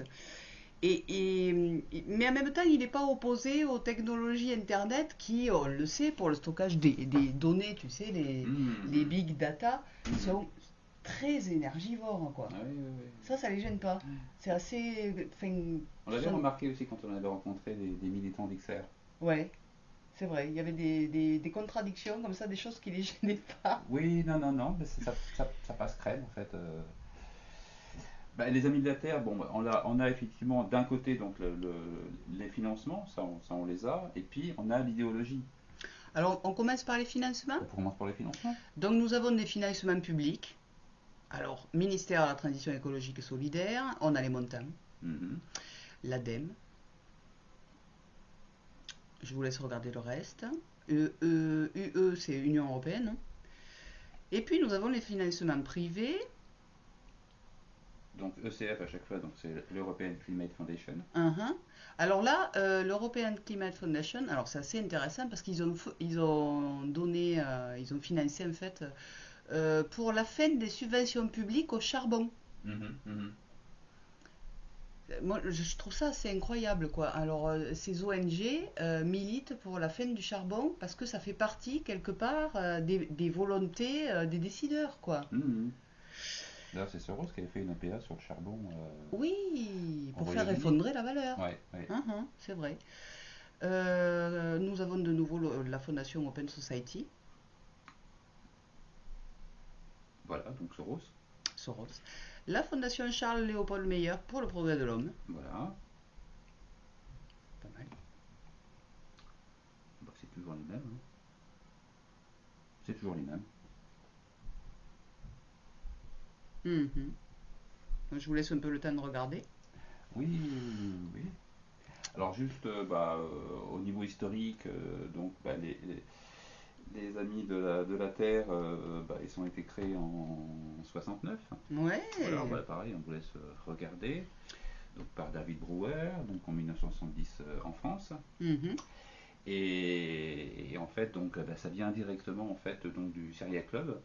Alors, David Bauer avait été exclu apparemment du Syria Club. Oui, mais ça lui a pas empêché de créer le Syria Club Foundation. D'accord. Oui, pourquoi pas. Et il y en a un qui est très intéressant, c'est monsieur Aurelio Peccei. Aurelio Peccei, qui est le fondateur du Club de Rome. Oh oui, dis donc. Et ce monsieur occupa un poste de direction chez les Amis de la Terre, bien sûr. Jusqu'à sa mort. Ah, c'est intéressant. Donc on peut dire que les Amis de la Terre et le Club de Rome étaient très liés. Oh plus que liés, là c'est toute l'idéologie en fait, Syria Club. Et d'ailleurs, un tout petit peu plus bas, il y a une interview de lui, en tout cas il répond à une question. Et d'ailleurs on va revenir à Earth First. Je sais plus où c'est. Voilà. J'ai fondé, donc parce qu'on lui pose la question, donc on lui dit Aurelio Peccei, donc premier président du Club de Rome, auteur du rapport donc malthusien Halte à la croissance, des rapports Meadows de 69 à 84, donc il occupait un poste de direction chez les Amis de la Terre. Donc une personnalité qui ne fait nullement tâche à lire Bauer, qui dit donc j'ai fondé les Amis de la Terre pour que le Syria Club paraisse raisonnable. Puis j'ai fondé l'Earth Iceland Institute pour que les Amis de la Terre semblent raisonnables. Maintenant c'est le groupe Earth First, tu en as évoqué tout à l'heure, qui nous donne un air raisonnable. Ah là là, désormais, nous attendons ce qui pourrait venir faire reparaître Earth First, raisonnable. J'ai envie de dire, c'est peut-être XR. Ah voilà, c'est ce qui me venait aussi. C'est ce qui me venait aussi. C'est-à-dire qu'à un moment donné, c'est... voilà. Donc c'est une ONG pour en cacher une autre, quoi, quelque part. Oui, et puis dans l'intensité.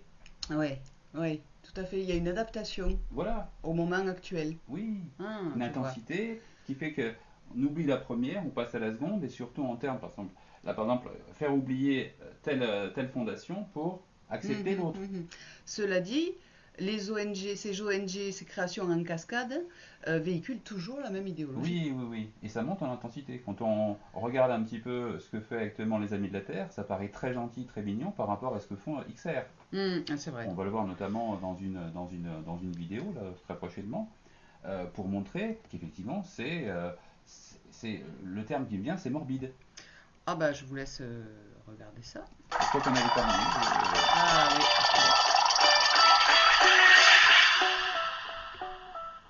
Alors voilà, XR.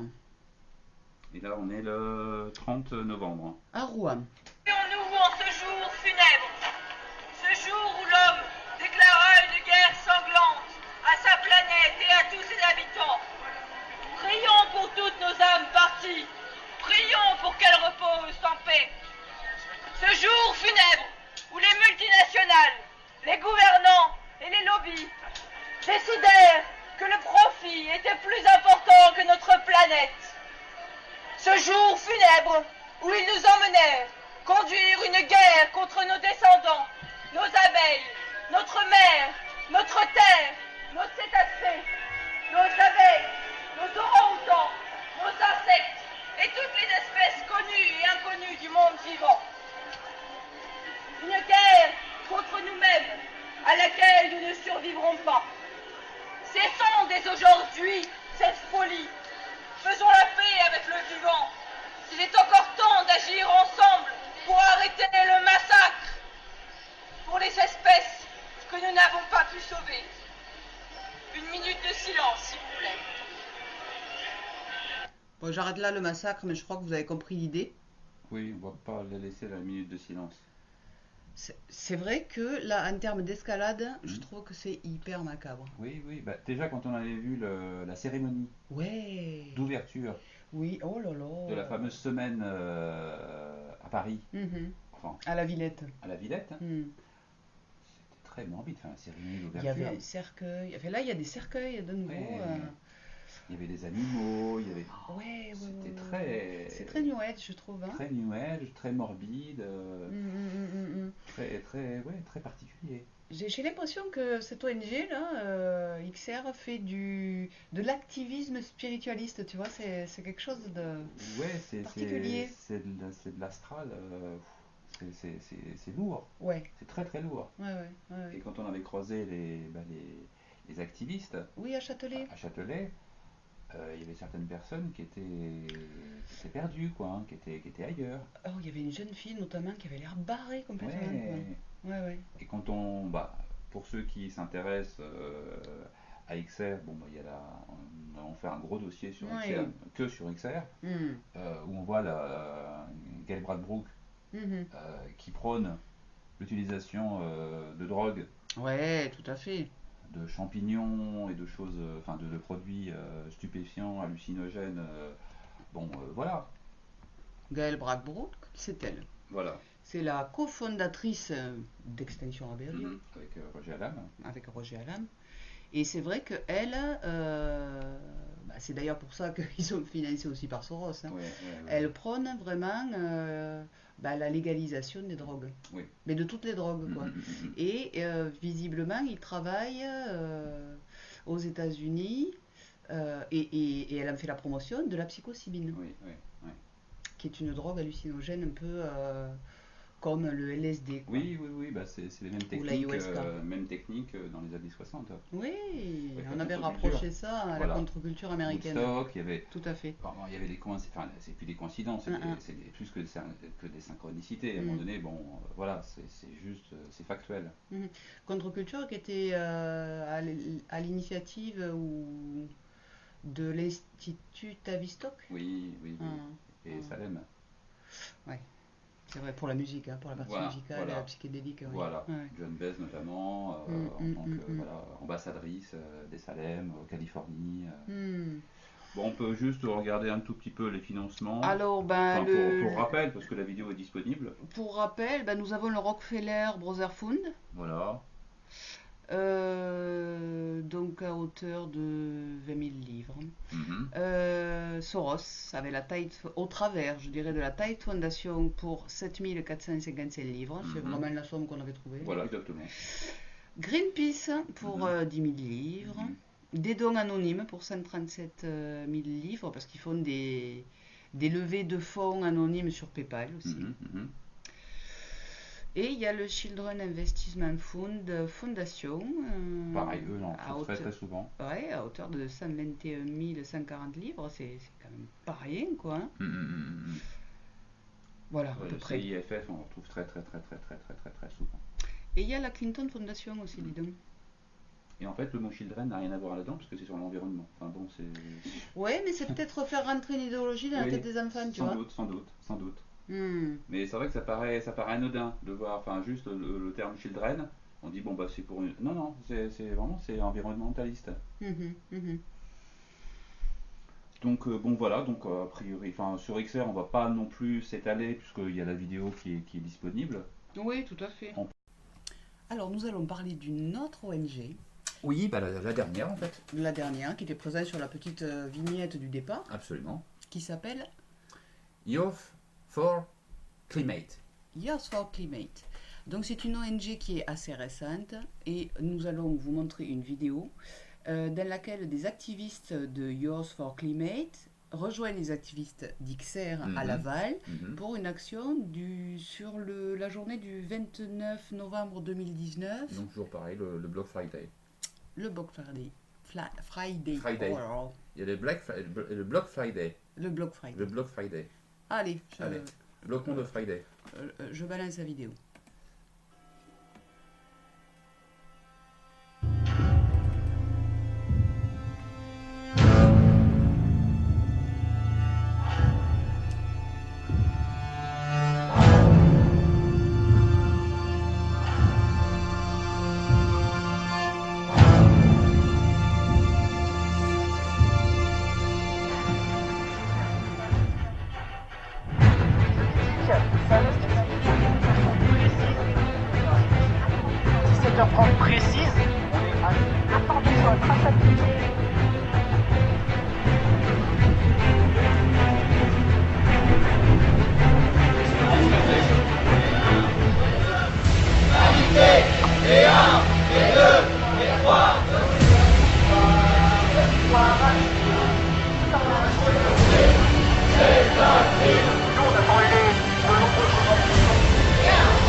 Voilà pour la vidéo. Voilà la jeunesse pour le climat. La jeunesse pour le climat. Donc c'est une ONG qui est très récente. Oui, décembre 2018. Ah oui. Voilà. Suite à l'appel de Greta Thunberg, marche tous les jeudis. Enfin, donc c'est deux activistes d'origine belge, Anna de Wever et Kira Gantois. Ouais. Voilà, et donc ça vient donc de Belgique. Et puis ensuite, bah, ça a pris dans d'autres pays, notamment la France, début les premiers mois de 2019. D'accord. Voilà. Alors c'est vrai que c'est une ONG qui regroupe vraiment un public très jeune. Très jeune. Ouais. Ils ont une moyenne d'âge de 16-17 ans. 16-17 ans. Ils sont très jeunes. Jeunes. Ils prennent la suite de Greta. Voilà, exactement. Oui, bah, il en faut un peu, entre guillemets, je vais dire, pour tous les goûts.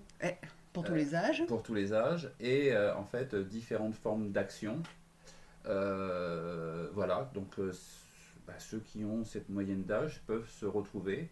Donc c'est pas violent, ce sont des D'ailleurs marches. ils le disent, on est non violent. Voilà, donc il y avait les marches le vendredi, là c'est les marches le jeudi, enfin maintenant il va y avoir des marches tous les jours en fait.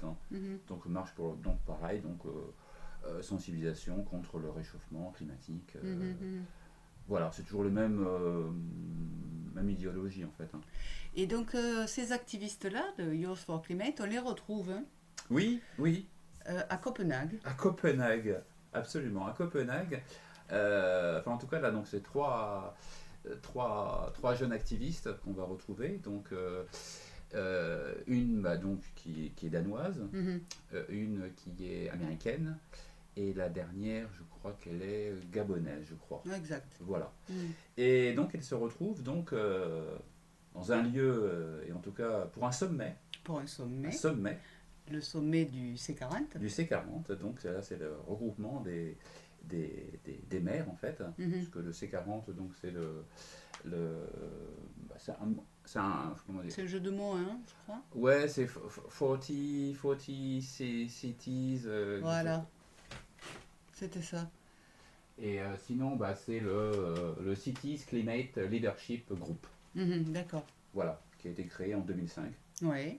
Et là, en fait, en l'occurrence, donc là, ces trois jeunes ont été invités donc, pour le sommet, donc, qui avait lieu du 9 au 12 octobre.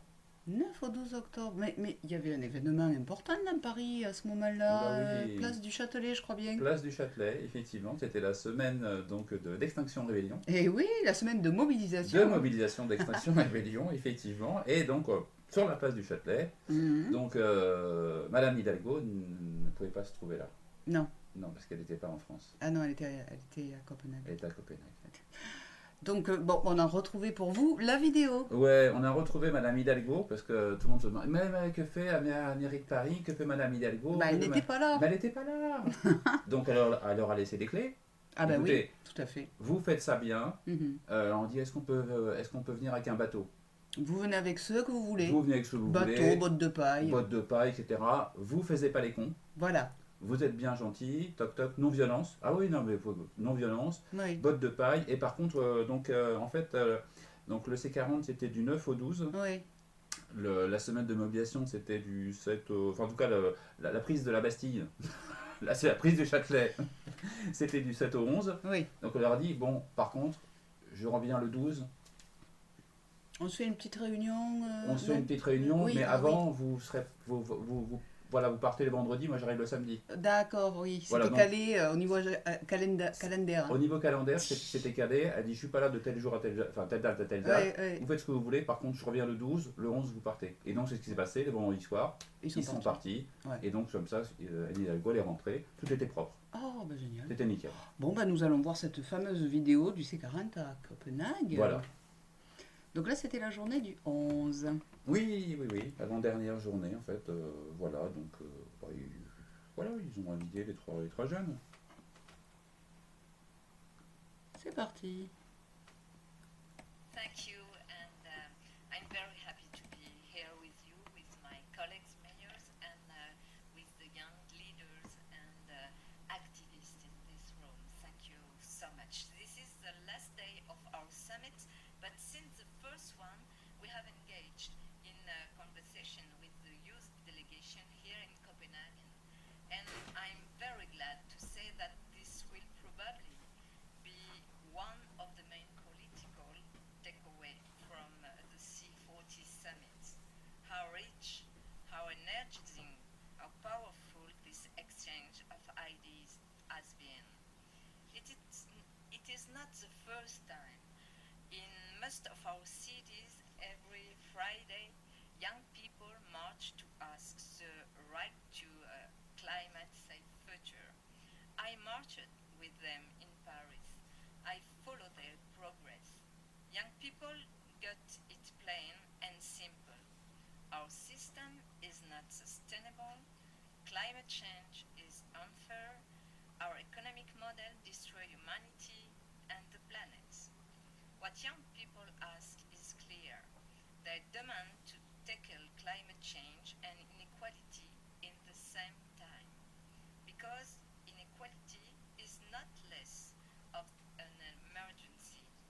We won't be able to solve one problem if we were not addressing the other.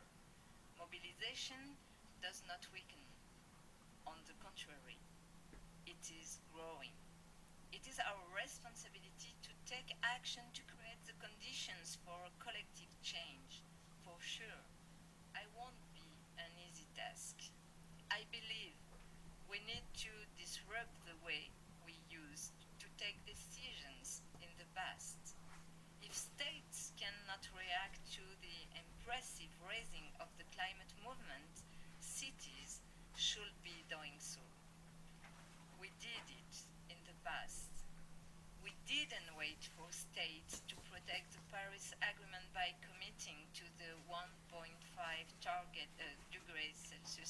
target with the C40 Deadline 2020 program.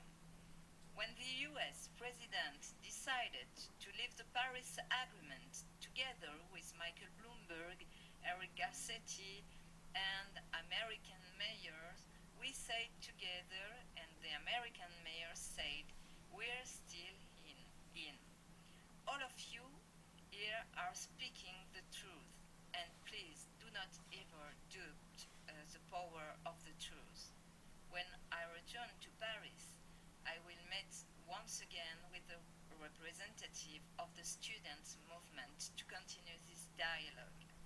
Many of you are strongly engaged young women, and as you know, I launched the Women for Climate initiative in this network, in the C40 network. We support climate heroines working on concrete action on waste reduction, sustainable fashion, urban farming or energy. I will be happy to enlarge the Women for Climate platform.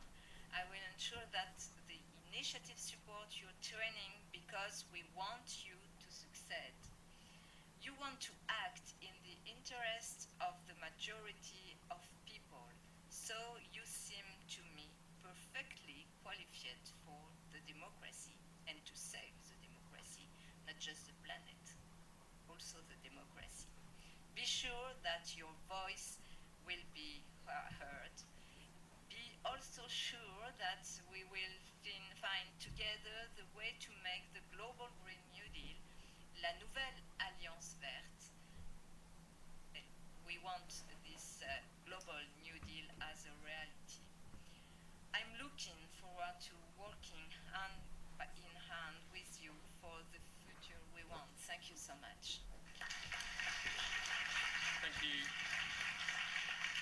Thank you, Mehda. C'est assez intéressant tout de même ce qu'elle dit. Bon, malgré la traduction qui est pas terrible. Oui, bah là c'est du Google Traduction. Hein. Oui, donc à un moment donné, je vois passer boucle d'oreille, je me dis qu'est-ce que ça fait là, mais bon. Oui, oh, boucle dehors, boucle d'oreille, oui. Mais c'est vrai qu'elle dit des choses très intéressantes. Oui, alors elle dit notamment que tous les vendredis, elle reçoit des activistes pour le climat. Voilà. Et qu'elle va en recevoir d'ailleurs juste après, à son retour. Ouais. Donc peut-être XR, ça c'est pas précisé. C'est pas précisé, mais en tout cas, ça correspond. Ils étaient sur place, bon, a priori... A priori, il y a de fortes chances que ce soit eux. Voilà. Elle dit qu'elle a monté une plateforme Women for Climate. Oui, ça c'était en 2017. Oui, donc elle est vraiment à l'initiative de ça.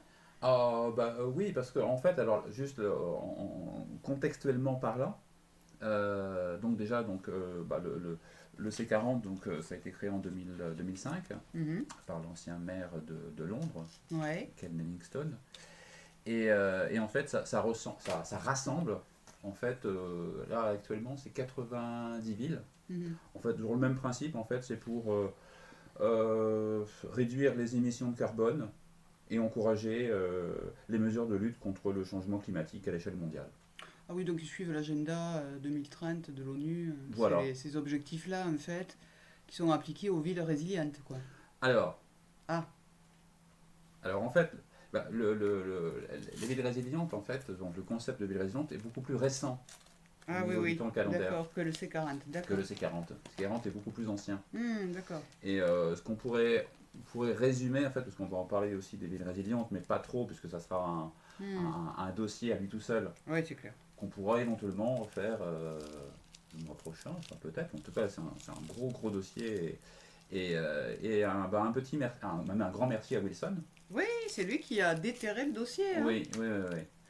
En tout cas, il a amené à notre attention en fait de s'intéresser de très près non seulement donc aux villes résilientes, mais principalement aussi au fonds Rockefeller, qui est vraiment le gros sujet.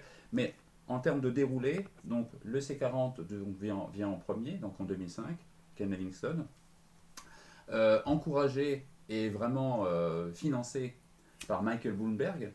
Elle le cite d'ailleurs. Hein. Elle le cite, c'est son mentor, hein, je veux dire, son mentor. Alors, qui est Michael Bloomberg? Michael Bloomberg, c'est une des plus grosses fortunes des États-Unis. C'est un philanthrope. Donc. C'est un philanthrope, donc il a créé donc Bloomberg Philanthropy. Ah bah tiens. Voilà. Donc je crois qu'il a son actif 50 milliards de dollars. Enfin, donc 50 milliards de dollars. J'ai du mal à me représenter le nombre de zéros là, tu vois. C'est hallucinant. Ouais. Et donc il a été maire de New York juste après les événements du 11 septembre 2001, puisqu'il a été maire de New York de 2002 à 2013. Oui. Il a été président, donc il a présidé donc, le C40. D'accord. Il a présidé de 2010 à 2013. D'accord. Et Madame Hidalgo. Ouais. Alors Madame Hidalgo, en fait, donc au niveau calendaire, donc d'abord, elle est actuellement maire de Paris, mais elle l'a été donc depuis 2014. Oui. En 2015, au mois d'octobre 2015, elle reçoit donc la présidente des fonds Rockefeller, enfin Rockefeller Foundation, oui. Madame Judith Rodin, je ne sais pas comment on dit, Rodin ou Rodin, enfin, oui. ça s'écrit Rodin, mais ça veut être comme l'américaine, c'est Rodin. Judith Rodin, yes. pour, comment dirais-je... C'était apposer une candidature en fait. Hein, voilà, qui était attendue d'ailleurs. Que la ville de Paris candidate pour faire partie des 100 villes résilientes. Alors ces 100 villes résilientes donc, ont été lancées donc, par les Rockefeller Foundation en 2013. Ouais, donc ils financent en fait. Eux, ils financent. Oh. Et donc, Madame Hidalgo, donc, en octobre 2015, donc, en tant que maire de Paris, donc, elle a candidaté, etc. Ouais. Qui a été donc approuvé 2 ans plus tard. Ou donc en 2017. En 2017, à peu près les mêmes périodes, octobre 2017, donc c'est bon. Paris est rentré dans le concept donc, de ville résiliente. Voilà. Tout va bien. Voilà. Et donc en 2017, Madame Hidalgo, en fait, elle a été élue aussi en tant que présidente donc, du C40. Ouais. Ça, de 2016 à 2019. Alors ça, je trouve ça intéressant quand même. Hein. Voilà. Donc, moi j'ai envie de dire, finalement, l'approbation de la candidature en 2017 était déjà actée en 2016. Voilà. Voilà. Et là, en fait, là, c'était ces derniers jours. D'ailleurs, elle a rendu son tablier, parce qu'elle avait été renouvelée en 2018 pour une année supplémentaire, parce qu'elle avait fait du bon boulot. Ah, oui. Parce qu'en 2017, comme tu le soulignais, donc, elle a lancé le mouvement Women for Climate. Oui. Alors, for, c'est avec un chiffre, c'est le chiffre 4. Oui. Women for Climate. Ils aiment bien les chiffres et les jeux de mots. Hein. Voilà, qui, en fait, le concept, c'est élire les 11 femmes qui ont le plus lutté pour sensibiliser le climat. Et trouver des initiatives, voilà. Être créative pour lutter contre le changement climatique. Voilà. Je crois que c'était ça le concept. Hein. Ouais. Donc là, c'était ils ont fait deuxième réunion. Ouais, d'accord. Troisième réunion, je sais plus, enfin là en février dernier. Et donc ensuite pour le C40 en fait, la fondation Rockefeller n'a pas investi au départ. D'accord. C'est très récent. D'accord. Au début c'était que Bloomberg Philanthropy et le CIFF. On le retrouve souvent celui-là. Oh, très souvent. Le Children Investment Fund Foundation. Oui. Donc, on a de plus en plus où on commence à voir que le CIFF, on a vu que c'est lié à Soros, quoi, en fait. Oui. Voilà. Donc, c'était eux les deux principaux financeurs. C40. La Banque mondiale aussi. La Banque mondiale aussi. Voilà.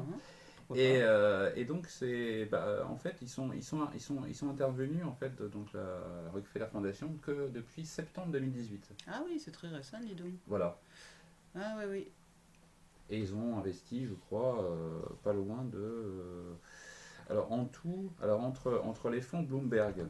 Oh là là. Entre les fonds Bloomberg Philanthropy, entre la Rockefeller Brothers, donc ils rejoignent en fait une coalition de 29 philanthropies qui financent le C40. Qui financent le C40 et s'engagent à verser 4 milliards de dollars pour lutter contre le changement climatique. Que dans le C40. Que dans le C40. Le C40, tu me disais, étant la partie vraiment business. Oui, disons qu'il y a deux parties en fait. Il y a la partie business investissement voilà. Et la partie mise en pratique. Ok, mise en pratique, c'est plus les villes résilientes, quoi, finalement. Voilà. Ok. Avec, comme tu le soulignais, donc l'agenda 2030. Alors c'est vrai que ça rejoint ce que disait Anne Hidalgo, tout ce qu'on vient de dire, puisque à un moment donné, elle parle du Global Green New Deal. Voilà, bon, bah là, ouais, c'est ouais. ça, hein, je veux dire, on y est en plein, elle ne cite pas tous les intervenants, elle cite Bloomberg quand même, Ouais. mais c'est carrément ça, quoi. Absolument. Tous ensemble derrière le climat. Oui.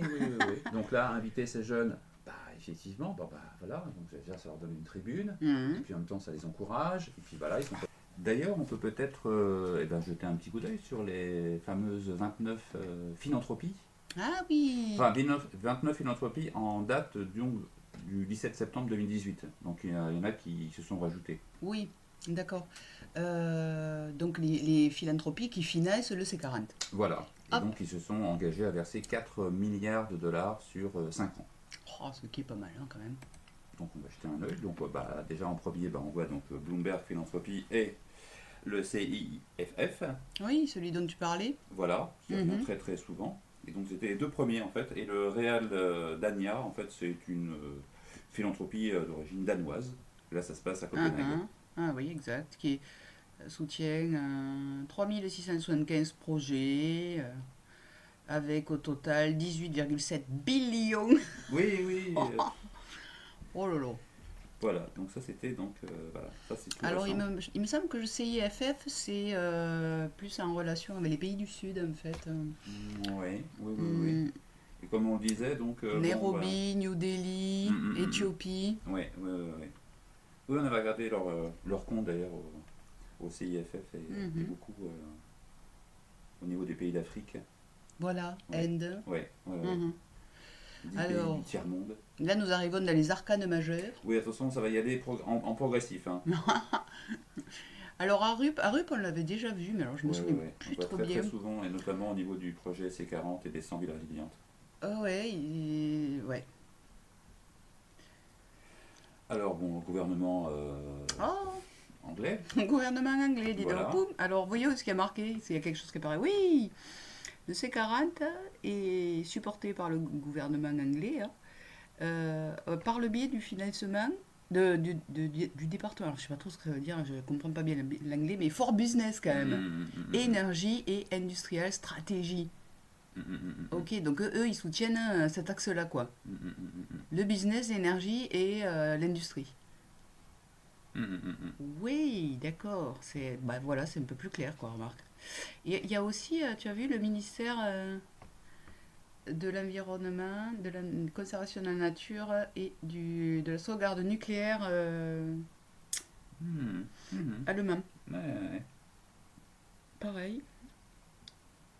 120 millions d'euros, apparemment. Annuellement, non? Johnson & Johnson, j'ai toujours cru que c'était des produits d'entretien. Oui, aussi, ça peut. C'est possible. Je sais pas, il n'y a rien marqué là. Non. Non, rien de... Bon, OAC Fondation, ça on voit très très souvent. Oui, celle-ci. On voit très très souvent. Ensuite, ministère des Affaires étrangères du Danemark. Voilà, bon, en même temps, ça se déroulait chez eux, c'est peut-être pour ça. Oui. Les relations de causalité. Voilà. Et puis après, après on descend, après on tourne dans du lourd aussi. Hein. Donc déjà, Open Society Foundation. Est-ce qu'on peut dire que ce sont des arcanes mineurs là? Oui, on peut dire ça. Il y a peut-être il y a 22 arcades majeures et puis les mineurs. Bon, après on descend dans la mine. Hein. Donc on descend. Wallace Global Foundation aussi, on la voit très souvent. Ah oui, ça je l'ai vu aussi, oui. Velux. Alors Velux, moi je croyais que c'était les Vasistas. Bien sûr. Vasistas. Bien sûr. Vasistas, bien sûr. Il y a aussi une fondation Velux. Ouais. D'accord. Ils ont toujours une petite fenêtre, une petite lucarne. Voilà. De sortie. Velux. Hop, ça sort, Velux. Climate Change Collaboration. Rockefeller Brothers Foundation. Voilà. Voilà, ils y sont. Cities Alliance. Après, Climate. Climate, ouais. Européen. Joli drapeau européen. Oui, exact. Climate Works, HIT, pourquoi pas AXA aussi, European Climate Foundation. Regarde la Ford Foundation. L'Oréal. Ford Foundation.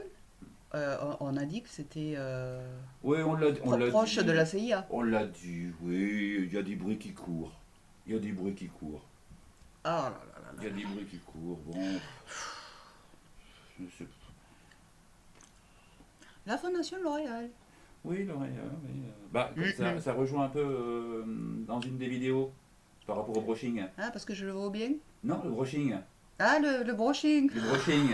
Oui, donc tu vois, donc tout se tient. Le green brushing. Voilà, tout se tient. Tout se tient, toi, la L'Oréal, tout se tient. Mastercard, mais Mastercard, j'ai envie de dire, ils ont tout intérêt à soutenir le changement, Bien sûr. La transition climatique, parce que comme c'est la régénération du capital, et que Mastercard fait quand même bien partie du capital à l'heure actuelle, parce c'est eux qui gèrent, je crois, la totalité des...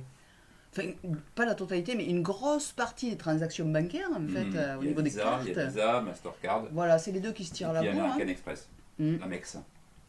Mais Mastercard, je crois... Ah oui. Hein, ils sont bien positionnés. Ils sont bien positionnés, donc ils ont tout intérêt à favoriser ce changement pour ne pas perdre leur bille, quoi, finalement, tu vois. Donc là, il y a Michelin, parce que ce ne sont pas des dégonflés. Non, Bibendum est toujours là. Voilà, Bibendum est toujours là. Autodex, c'est des peu après, ça je ne sais pas. Oui, là on n'a pas trop cherché sur ça. Après, bon, bah, si ça vous... Pas si ça vous amuse, mais... Ah oui, sans vie résiliente. Ils sont là. Ah, ils sont là. Ils sont là, les gens. Donc en fait, c'est ce que tu citais tout à l'heure. Il y a la partie business de C40 et puis la partie mise en pratique. Et bon, on la retrouve là effectivement dans les... comment ils appellent ça? Dans les City Network partenaires. Donc c'est le réseau des villes partenaires. Effectivement. Et alors dans les partenaires tout court, on a la Clinton Foundation. Oui. The World Bank. Oui, la Banque mondiale. La Banque mondiale. Eh oui. Ah oui, la Banque mondiale. Mais enfin, si c'est pas clair, ça, qu'à un moment donné, c'est le capital qui se régénère et que la finance se régénère, quoi. Ouais. Et puis là, ils sont bien partis. Hein. Ah bah ouais. Avec tous les financements depuis l'année dernière, enfin depuis 2018, là 2019 aussi. Ben, de toute façon, ils se sont engagés sur 4 ans. Donc, tu vois, la dernière fois, tu disais quelque chose de très juste, que le changement de climatique, c'était, on pouvait dire que c'était une transition de climat, mais de quel climat était-il question? Est-ce que c'est vraiment le climat de la Terre, ou est-ce que c'est le climat économique et financier ambiant? Tu vois? Ça a bien résonné quand tu as dit ça, en fait. Je me suis dit, mais oui, en fait, c'est sans doute ça qui veulent changer. Oui, c'est sans doute pour ça qu'il y a un climat assez bizarre, assez délétère. Alors en fait, je me suis juste trompé en fait, donc par rapport à ce qu'ils se sont engagés, en reprenant un petit peu mes fiches, en fait, ils se sont engagés donc à verser 4 milliards sur 5 ans. Oui. Donc depuis 2018. Ah d'accord. Voilà. Depuis 2018, ils le versent et pendant 5 voilà. ans. Donc en tout cas, les fonds donc Bloomberg Philanthropy et Rockefeller Brothers. Mais ça nous amène jusqu'à 2023, ça. Ouais. Ouh là là. 2023, ça me paraît être une date assez... Et il y a un nouveau rapport du GIEC qui sort en 2020, enfin l'année prochaine. Et juste petite anecdote en passant, notre ami Bloomberg, Michael de son prénom, se présente aux élections présidentielles américaines l'année prochaine. Ça c'est intéressant. Alors il avait dit au début non, et puis finalement il est revenu sur sa décision. Et chose très intéressante, c'est qu'il est soutenu par le président d'Amazon. Ça, c'est très très intéressant. Parce que là, ils nous font tout un tintouin avec Amazon à faire des blocages sur Amazon. Mais, enfin, je sais pas, moi j'ai vraiment l'impression que l'usine du futur, ça sera l'usine Amazon, quoi. Oui. Bah, ce qui me vient, c'est que c'est un peu comme des pare-feux, en fait. Ah. Alors, il y a quand même quelque chose. Et nous allions... peut-être pour certains l'oublier, mais non, nous ne l'oublions pas. Rappelle-toi, au début de la vidéo, nous avons parlé du TNI. Transnational Institute. Tout à fait, nous avons montré le rapport financier. Et nous avions trouvé la Guerilla Foundation. Oui, faisons partie, effectivement, des fondations qui soutiennent le TNI. Et nous avions dit, nous vous en reparlerons tout à l'heure. C'est vrai qu'on l'avait dit. C'est vrai qu'on l'avait dit. On l'avait dit. On l'avait dit comme ça. On l'avait dit. Après, un peu plus loin, nous nous étions arrêtés sur Victor Vauquois et pareil, nous avions dit, mais ne vous inquiétez pas, nous vous en reparlerons. Oui, c'est vrai qu'on avait fait un long arrêt sur image. Donc Victor Vauquois, Alternativa, enfin à ce moment-là, en 2015. À l'époque, voilà, et donc en tout cas agissant, enfin en tout cas manifestant concernant la COP 21. Voilà, c'est tout ce qu'on peut dire. Voilà. En l'état. Parce que c'est une image d'archive. 2015, c'est une image d'archive. Alors, finalement, on n'a pas oublié. Hein, Non, là, pas du tout, c'est pas notre genre. Non. C'est pas notre genre. Mais par contre, on va vous proposer... Oui, on va, disons qu'on ne l'a pas oublié, mais on va pas vous en parler. Voilà, mais on vous propose un petit jeu pour, pour les plus blagueurs. Oui, pour les plus blagueurs. Hein? Et pour les plus blagueurs, et puis en même temps, ça fait aussi fonctionner le ciboulot. Ouais. Et puis c'est vrai que nous ne cautionnons pas la pensée feignasse. Bon, en partant de là, j'ai envie de dire, essayez de trouver quel lien il peut exister entre la Guérilla Fondation et Victor Vauquois. Victor Vauquois, V-A-U-Q-U-O-I-S. Bon, c'est pas compliqué. On vous a donné toutes les pistes. Là, il semblerait qu'en revisionnant, parce qu'effectivement, il y a toujours la possibilité de revisionner la vidéo, de dire ah oui, tiens, effectivement, Victor Vauquois, ah tiens, absolument. Et puis après, de faire. Alors, bien évidemment, si vous êtes disposé et disponible. Bon, oui. Là, il y a les deux facteurs, disposé dans le sens ah tiens, j'aurais bien envie, mais par contre, j'ai pas beaucoup de temps. Donc là, vous n'êtes pas disponible. Ah oui, c'est ça. Donc il faut que les deux ingrédients, les deux fonctions soient établies. Et puis à partir de là, alors ce qu'on peut proposer, c'est de laisser effectivement le temps. Ah oui, quand même. Pour que ces deux conditions soient remplies. Il faut que vous ayez le temps de chercher un petit peu. Le temps de chercher, et la disponibilité et la disposition. Donc c'est-à-dire que une fois que les fêtes sont passées, là c'est le cas, dans les jours qui viennent, voilà. Et puis à ce moment-là, on pourra peut-être, en fonction des commentaires à laisser. En fonction des commentaires. Hein, s'il y a beaucoup de petits blagueurs qui trouvent, voilà. ça serait intéressant. Voilà, si on voit qu'il y a des personnes qui effectivement ont fait le minimum de boulot, quoi. Voilà. Mais là, on a mis quand même beaucoup d'éléments. Ouais. Oh oui. En concordance. Oh oui. Après, voilà, si on voit dans les commentaires qu'il y a beaucoup de personnes qui sont, qui ont fait un minimum de boulot, ou des personnes qui sont très intéressées, qui ont fait un petit peu, mais en même temps qui n'ont pas de disponibilité, ça peut aussi arriver. Effectivement, on verra le nombre de commentaires, et puis à la suite, on verra si on partage ou pas quelque chose. Si on partage quelque chose ou pas. Bon courage à vous. Bon courage, et puis aujourd'hui nous sommes le 31. Ah, on peut dire à l'année prochaine alors. Alors moi ce qui me venait c'est bonne année nouvelle. Bonne année nouvelle. Bye bye.